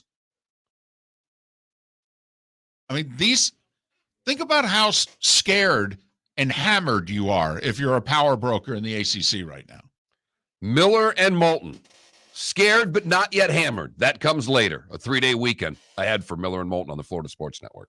Golfers, are you bored of the same old driving range warm-up routine that's not getting you the results that you want on the course? Power up your golf swing by adding resistance bands to your range sessions with the Orange Whip Golf's Power Strap Kit. Featuring band attachments to your feet and hips, Power Strap resistance training will boost clubhead speed, increase power, improve flexibility, all with just a few swings. Buy a Power Strap kit today. Go to orangewhipgolf.com and use code Miller10 to receive an additional 10% off the already great price of $119. Mark Miller for SWFL Golf Carts, or online, flgolfcarts.com. If you're looking for a golf cart, an e-bike, or an e-motorcycle, go visit Alex and the gang at SWFL Golf Carts. flgolfcarts.com online. Check out their whole inventory. If you're looking for a custom cart, they can take care of you. 2-seater, 4-seater, 6-seater, they've got you covered. E-bikes, nobody better for value and service. E-motorcycles, check them out. Again, flgolfcarts.com. flgolfcarts.com. Bring your big mouth to John Smith Subs and indulge in their overstuffed subs with the freshest quality ingredients. Enjoy our famous steak bomb with perfectly grilled marinated sirloin steak topped with provolone cheese, grilled onions, peppers, mushrooms, crispy bacon, juicy tomatoes, and creamy mayo.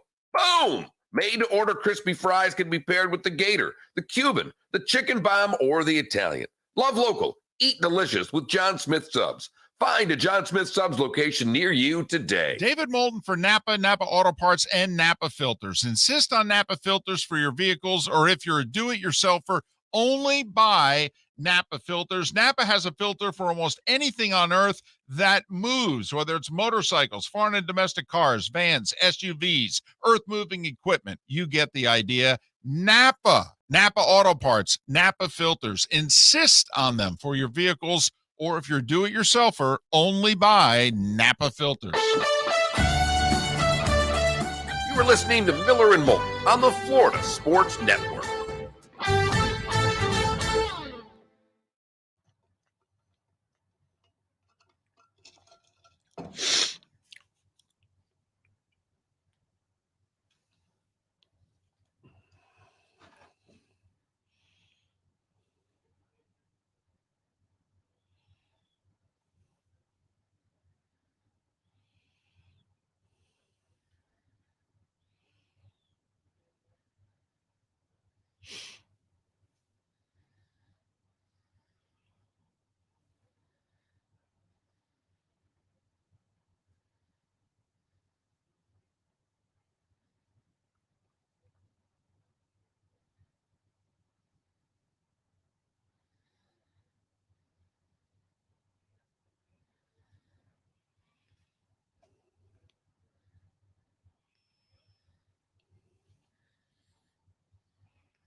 Kevin Warren was in London yesterday on a Zoom call doing this.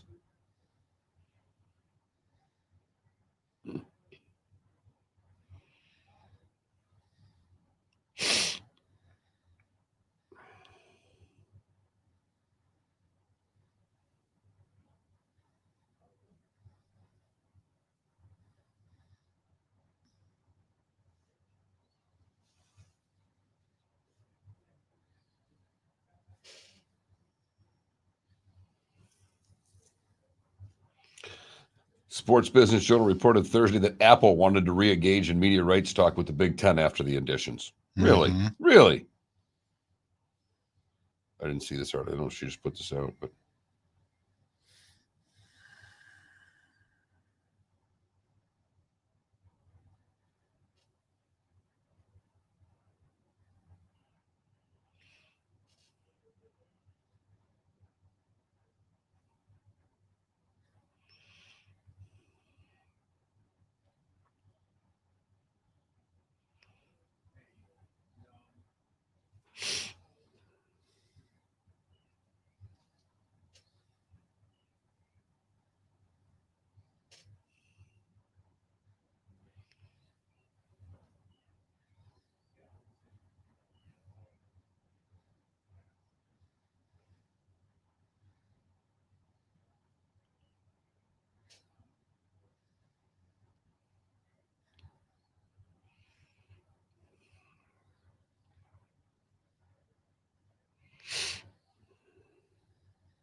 all right, wait a minute.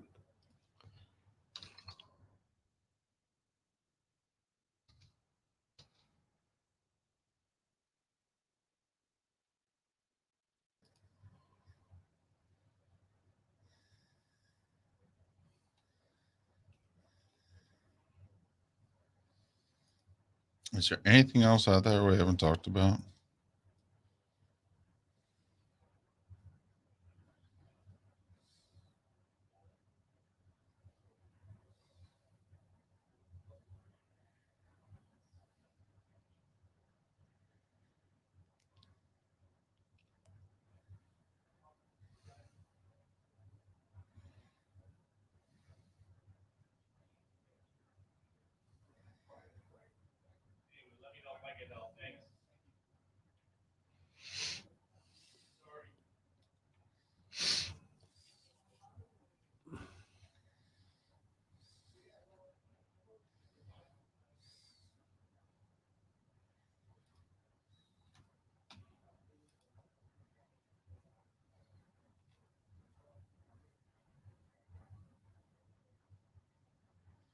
I got it something.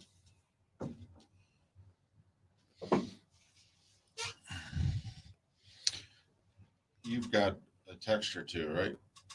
Yeah, I got a text. Come back.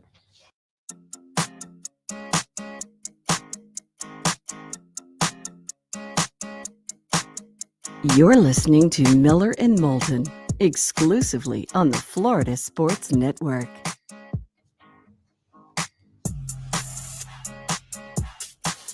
$21 past the hour. Miller and Moulton, Florida Sports Network, floridasportsnetwork.com. Good, bad, and ugly. What's on tap? Today was the day when. Final thoughts, and whew, what a day to have final thoughts on this 1st of July. 57, 62, and 69 are the magic numbers. 8 weeks tomorrow, Nebraska Northwestern, week 0 of the college football season. It was 9 weeks yesterday, 62 days away. Pitt, West Virginia, the beginning of week 1, the backyard brawl. And it was 10 weeks yesterday, 69 days away, are we, Mark, from Buffalo, the Bills visiting SoFi. SoFi going to host a future Big Ten championship game. You know, Los Angeles, Big Ten country. Absolutely. Where the Big Ten basketball coach of the year will now get the John Wooden Award, right?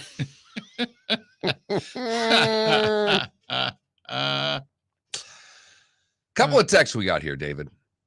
One was to our question about the conference. And he said, Noel fan, does it really matter anymore? At this point, you're a Power 5 and all you have to do is not lose.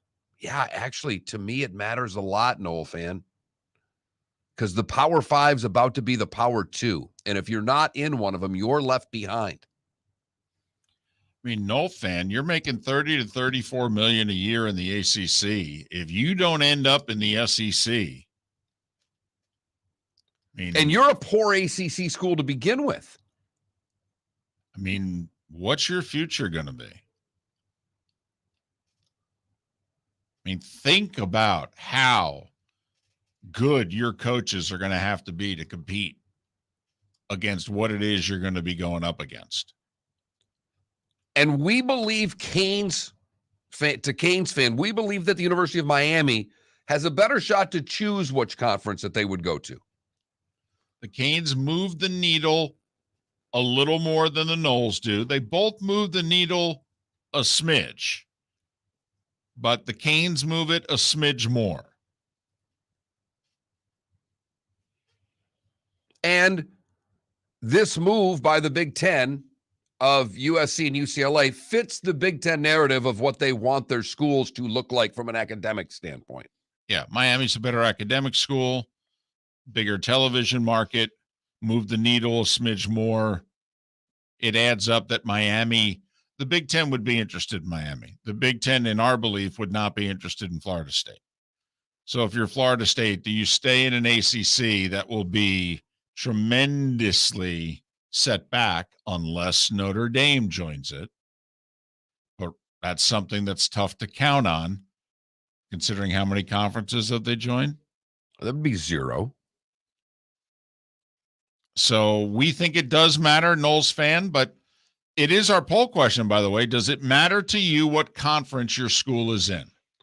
And then I got this text just a moment ago from a Notre Dame fan, David. As a diehard Notre Dame fan, I've always been 100% anti-conference, but the writing is on the wall. And if we have to join a conference, it needs to be the Big Ten. The ACC no longer makes sense. FSN Radio to 21,000. FSN Radio to 21,000 is how you text the show. On the other dominant topic of the day, can I just throw out what is usually my mindset? And it was my mindset mid-afternoon yesterday.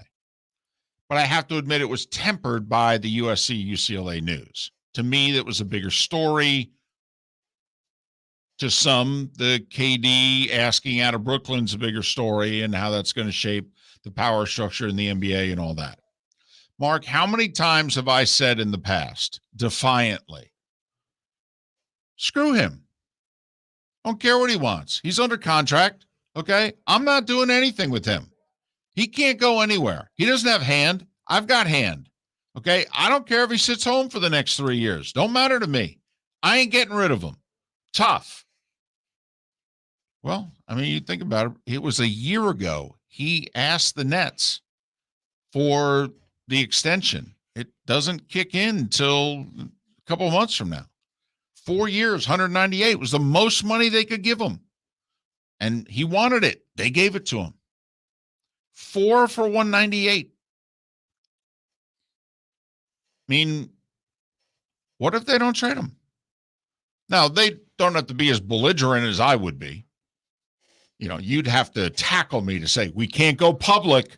We cannot go public with this. Right. You can't go scorched earth anymore against an NBA player. That doesn't work. Oh, But I understand where you're at. You know what happens? Yep. All of a sudden, training camp rolls around, and I just go, KD, I don't know what to tell you. I mean, I'll even show you the offers that we've got. I mean, come on, you wouldn't accept these deals for us. Because KD, even though he's screwing the Nets, he apparently likes the owner. He called the owner personally. All right? Apparently, they have a good relationship. I mean, so he doesn't want to absolutely destroy them, even though he is, if you know what I mean. So, I mean, you know, I could look at him and go, first KD, off, I do want to stop you there. KD speaks out of both sides. He doesn't care if he destroys them. KD does not care what is left in the dust when he goes. all right. Okay? He may think he has, but KD doesn't have a relationship with anybody. He is a selfish human being, and he has proved that over and over again.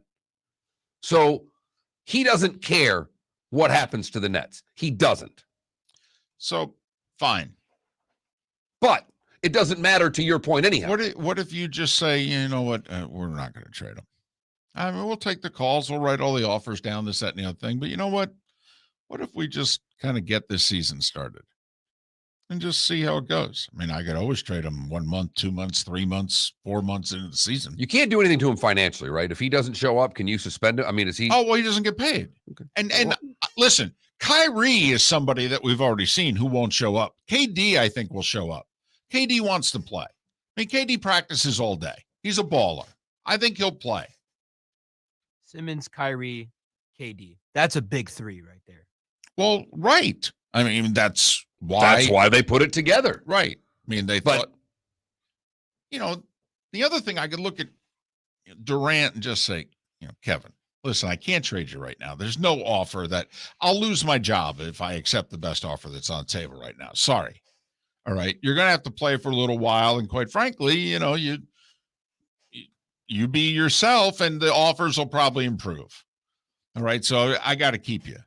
But, you know, the other part of it is, you know, got to remember, I mean, they were 2 years ago, they might have won the NBA title. They lost a game 7 in overtime at home to Milwaukee, who ended up winning the championship by a point, I think it was. And Kyrie was hurt and didn't play, and Harden was 40% of himself because of injury. And Hey, this year they lose to the team that ends up going to the final. I mean, it's not like they don't beat the Celtics. You don't know what could have happened even with this team. But is it possible if you're Brooklyn, you just don't trade him and you ride this out? Yeah, not a soul wants to be the guy who traded Kevin Durant. I don't want to be. Well, the danger spot here for the general manager is they had built the team the way you're supposed to build it. They'd gotten rid of all the bad contracts and then what have you, and then built it up the right way, had a coach that was good with young players. They made the playoffs. And that's why KD and Kyrie were like, we want to go to Brooklyn. All right. That's a good place to be. Well, now they've destroyed all that, traded away all their assets, Blew away the coach because they needed somebody else in there. Blew up their culture, the whole deal, and turned the franchise over to two guys. Right. But, you know, because the other thing is, you know, KD apparently really wants to still play with Kyrie. Now, he understands now that that may no longer happen, that they can't be traded together and he's going to go elsewhere. But I think if you don't trade him, then you have to spend literally, you can't go with the attitude you had earlier because you've got to not only do that, you've got to try to convince him up until the trade deadline that he wants to play there. Right. And so, I mean, I'm wondering if you're Brooklyn, do you keep them both? because they want to play together.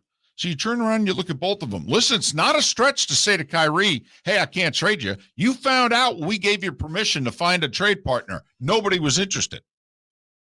Miller and Moulton, Florida Sports Network. Golfers, are you bored of the same old driving range warm-up routine that's not getting you the results that you want on the course? Power up your golf swing by adding resistance bands to your range sessions with the Orange Whip Golf's Power Strap Kit.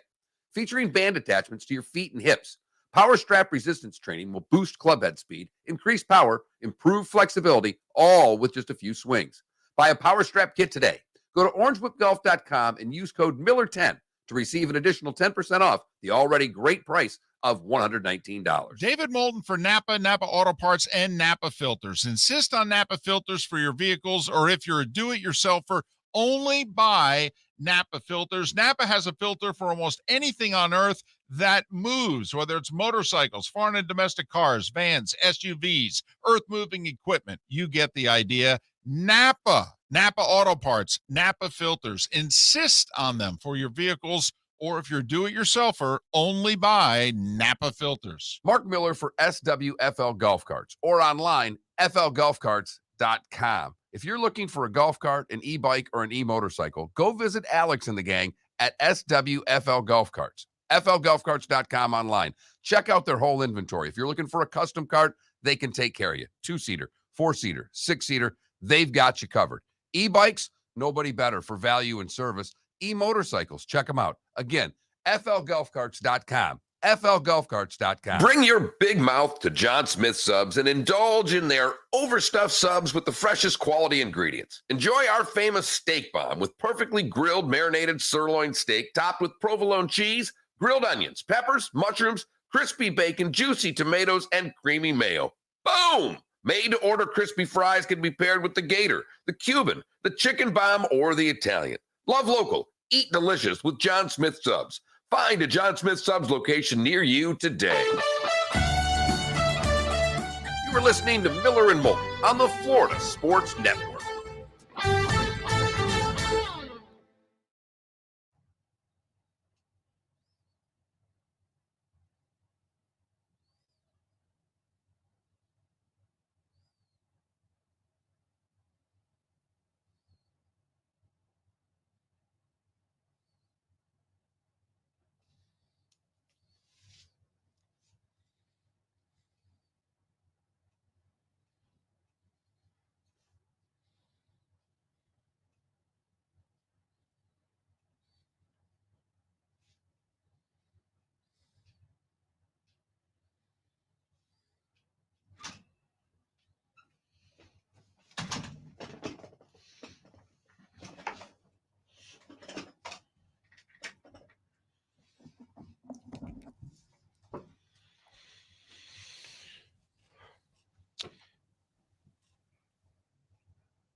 What happened in the other match we were watching with what's-his-face? He won. Okay. 6-4. He broke him. Oh, in the match. Okay. He broke him at 15, I think, to win the match.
You know, this guy's like, Florida State won't be left out.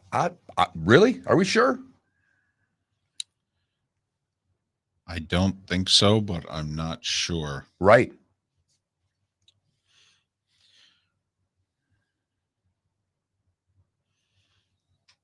Keep losing for 2 more years.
Barrett Salee.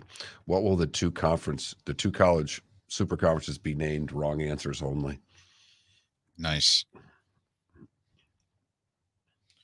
Leaders and legends. Can we submit that?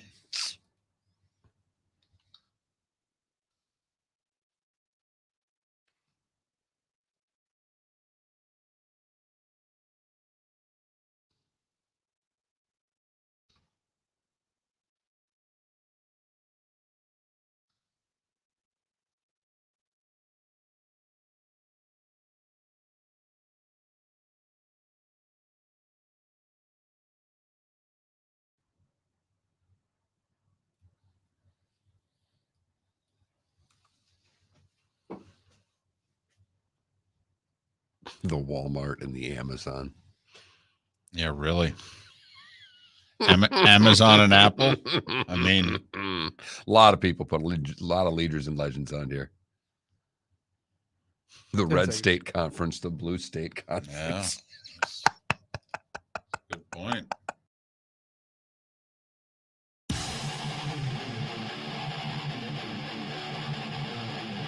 You're listening to Miller and Moulton, exclusively on the Florida Sports Network.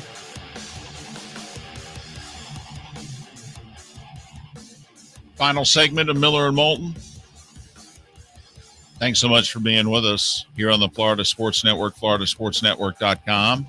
Hope you'll vote in our poll question. Does it matter to you what conference your school is in?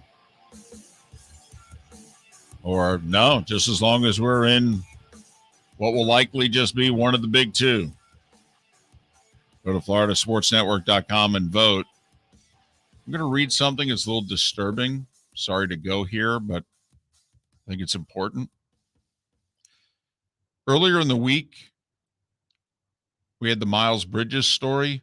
You know, Right. the Hornets had put some sort of tag on him, and a few hours later, he gets arrested for felony domestic battery. Here's what the emergency room described her injuries as: adult victim of physical abuse by male partner, assault by strangulation, brain concussion, closed fracture of nose, contusion of rib, multiple bruises, strain of neck.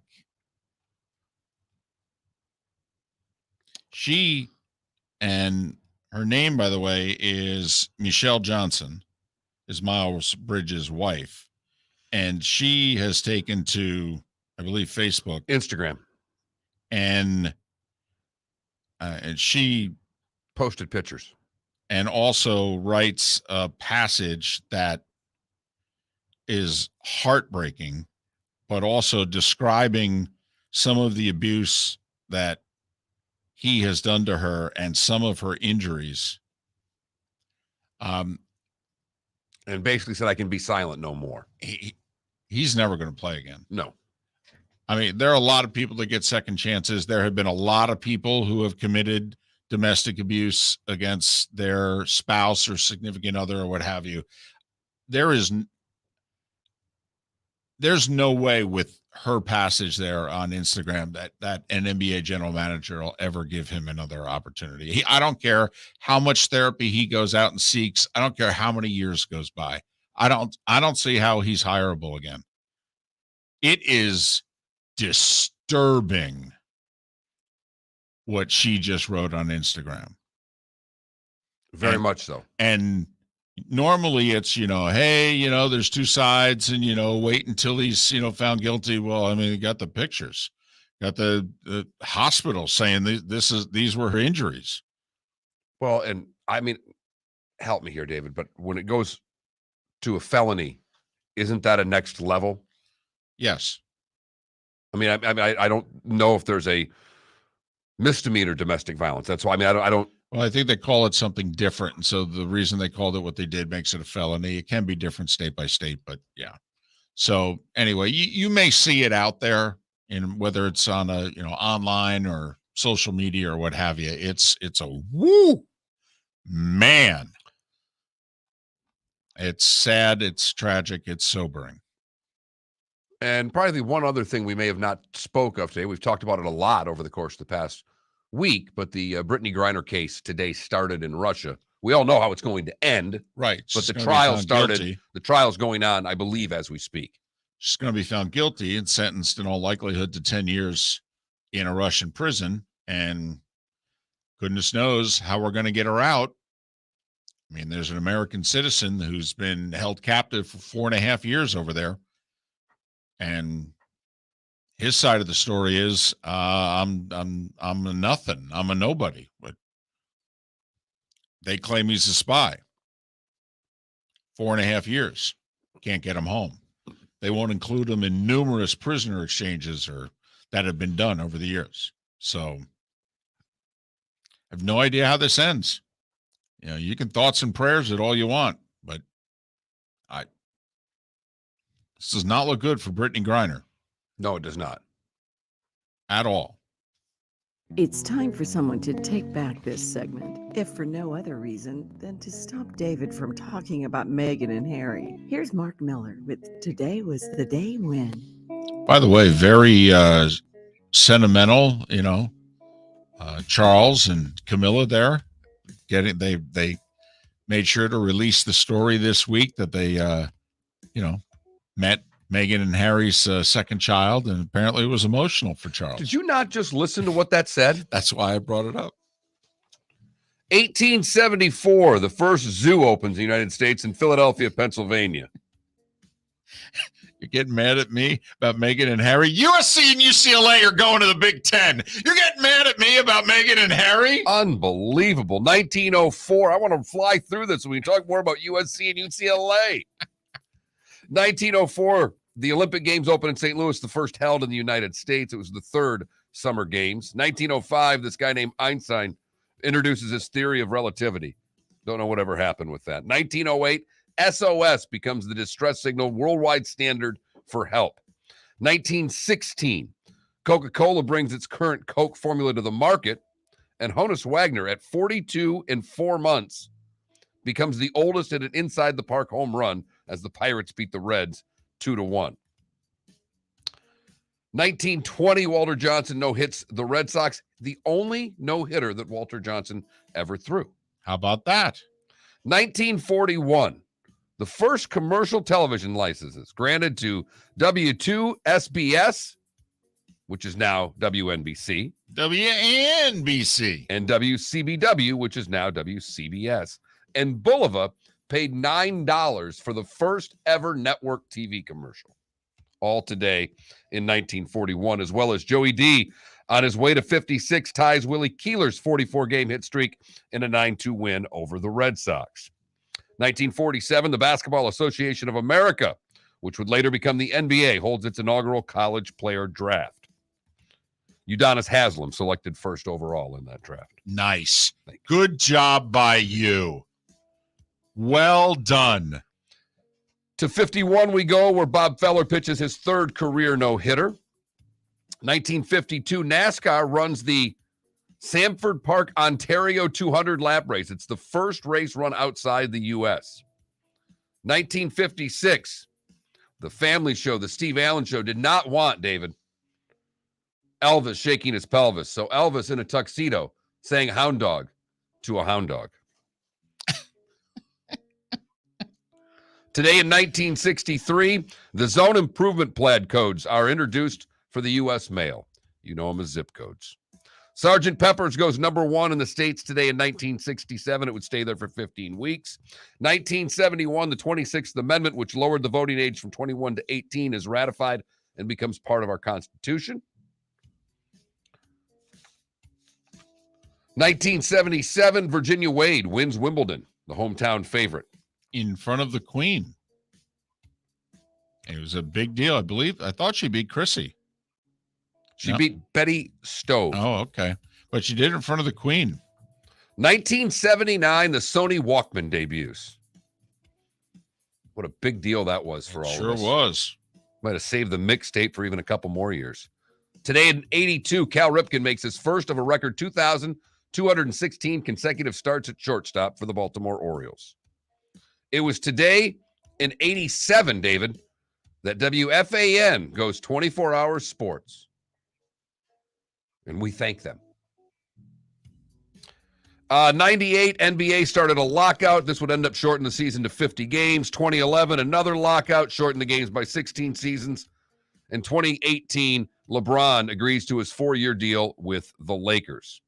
Those born today that are no longer with us: Estee Lauder, College Football Hall of Famer Don Whitmere, Cindy Pollock, Raj Gilbert, Lady Di, all no longer with us. Those that are celebrating birthdays today: Jamie Farr is 88, David.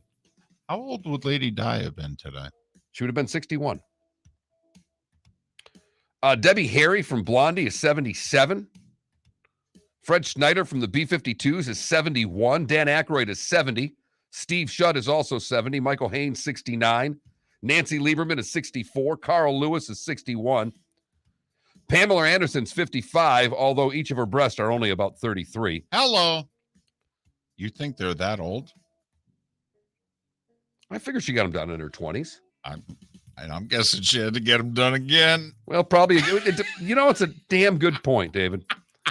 Missy Elliott is 51. Corey Hirsch, the goaltender, is 50. Liv Tyler and Jerome and Gingla are both 45 years old today. And today was the day when. Did I miss anything, David? Well, I got two things that maybe are noteworthy. The PG-13 rating system debuted today in 84.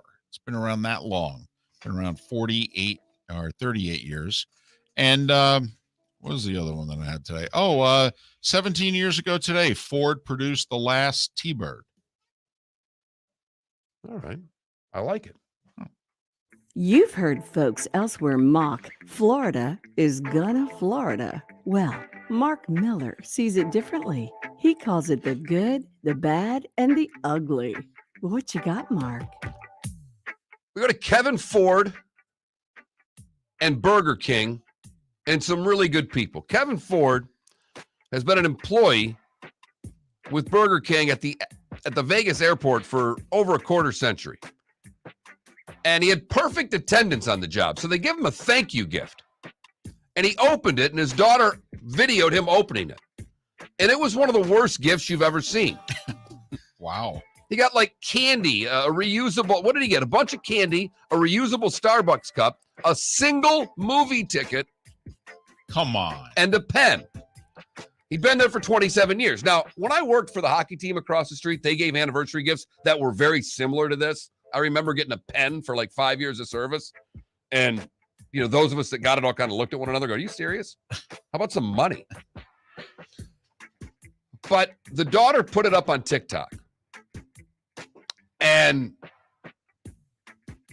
people started commenting. Sure. So much so that she put up a GoFundMe. She said, the man in that video is my father. He originally began working the job as a single father when he gained custody of me and my older sister 27 years ago. In no way are we asking for money, or is he expecting money. But if anyone feels like blessing him, he would love to visit his grandchildren. $270,000 later. Wow. He'll be visiting his grandchildren. David Spade stepped up as one of the people and gave him $5,000. Done. That's awesome. Yeah. For the bad, we go to Naples, where Chris Duffy is going to spend some time in the pokey. His company, Move For You, Inc., was hired to pack up and move the contents of a man's home in Bay Colony to an East Naples storage unit. He basically stole everything The items totaled missing $265,000. He sold a painting that the man paid $9,200 for at an auction for $10. No word on how much meth he bought was what he sold. Finally, the ugly, we go to Arcadia, Florida, where a 44-year-old Florida woman brought her infant grandchild to the pokey to do a little visiting. She also had a stash of cocaine and heroin along with the grandchild as she made it to the pokey. Did I mention she was a 44-year-old grandmother? She's been charged with trafficking heroin, cocaine, and introducing contraband into a correctional facility along with the child abuse and neglect. She should have a fun time, whoever she was visiting, being across the hall. And that is the good, the bad, and the ugly on today, July the 1st, 2022. Two afternoon baseball games, my bad. Red Sox are at Wrigley. And 3 o'clock today, the Rays are in Toronto. I think today is a holiday in Canada. Like, I think their day is July 1st, like ours is July 4th. It's Canada Day. Right. So 3 o'clock today, the Rays in Toronto taking on the Jays. Marlins at the Nats at 6 o'clock tonight. And, it's a Friday night, so you got the Apple TV thing going on. They apparently have a couple of games, Texas at the Mets and the Angels at the Astros. The Jays, they always wear those red uniforms on That's Canada right. Day. So pretty. That's right. Love them. Good call there. Yankees, by the way, in Cleveland, taking on the Guardians. Big win for the Guardians yesterday. Yeah, that back-to-back come from behind efforts against the Twins. Minnesota could easily be up 5 in that division. Instead, it's just a game. Did the Twins and the Guardians have a little rivalry? Sure, they're division rivals. Yeah, I think they're. I mean, it's not what it is against Twins White Sox. Is a little, there's a little more juice to that one, but yeah, it's a little something. Not a lot of rivalry juice in that division. Not really. But I think that's those two teams. Those are two competitive teams. They are, but you got to remember the Twins they were in different divisions for a long time. So there's not, whereas the White Sox and the Twins have a longer rivalry inside the divisions, and Tigers and Indians were in the East forever. I do want to share a tweet that you shared with me off air. Tom Fornelli, who sent a tweet out an hour ago that said, remember that time that San Diego State and Boise State were going to join the Big East? And we were like, you can't join the Big East, dummies. You're in the West. We were so young, so naive. Think about that. The Big East was the one that was going to try to make the national footprint, and were laughed out of the room. Yep. Their conference is dead. You guys are idiots. What a stupid idea. USC and UCLA to the Big Ten, baby. And we're just getting started. You monitor the text line. We get any Big Ten fans that are against this? Not a one. Not a single one. Once again, it's the money. Yes, of course it is. All the Big Ten fan wants anymore, David, is to be better than the SEC. Which ultimately shows you that what's the big thing working against the LIV golf? It's not the money. It's where it's coming from. Because if by chance the money was coming from a different source that people were okay with, they'd have no problems with what's going on. If Mark Cuban was funding that tour, no one would give a damn, David. Have a great 4th of July weekend. We'll be back on Tuesday. Miller and Moulton here on the Florida Sports Network. Golfers, are you bored of the same old driving range warm-up routine that's not getting you the results that you want on the course?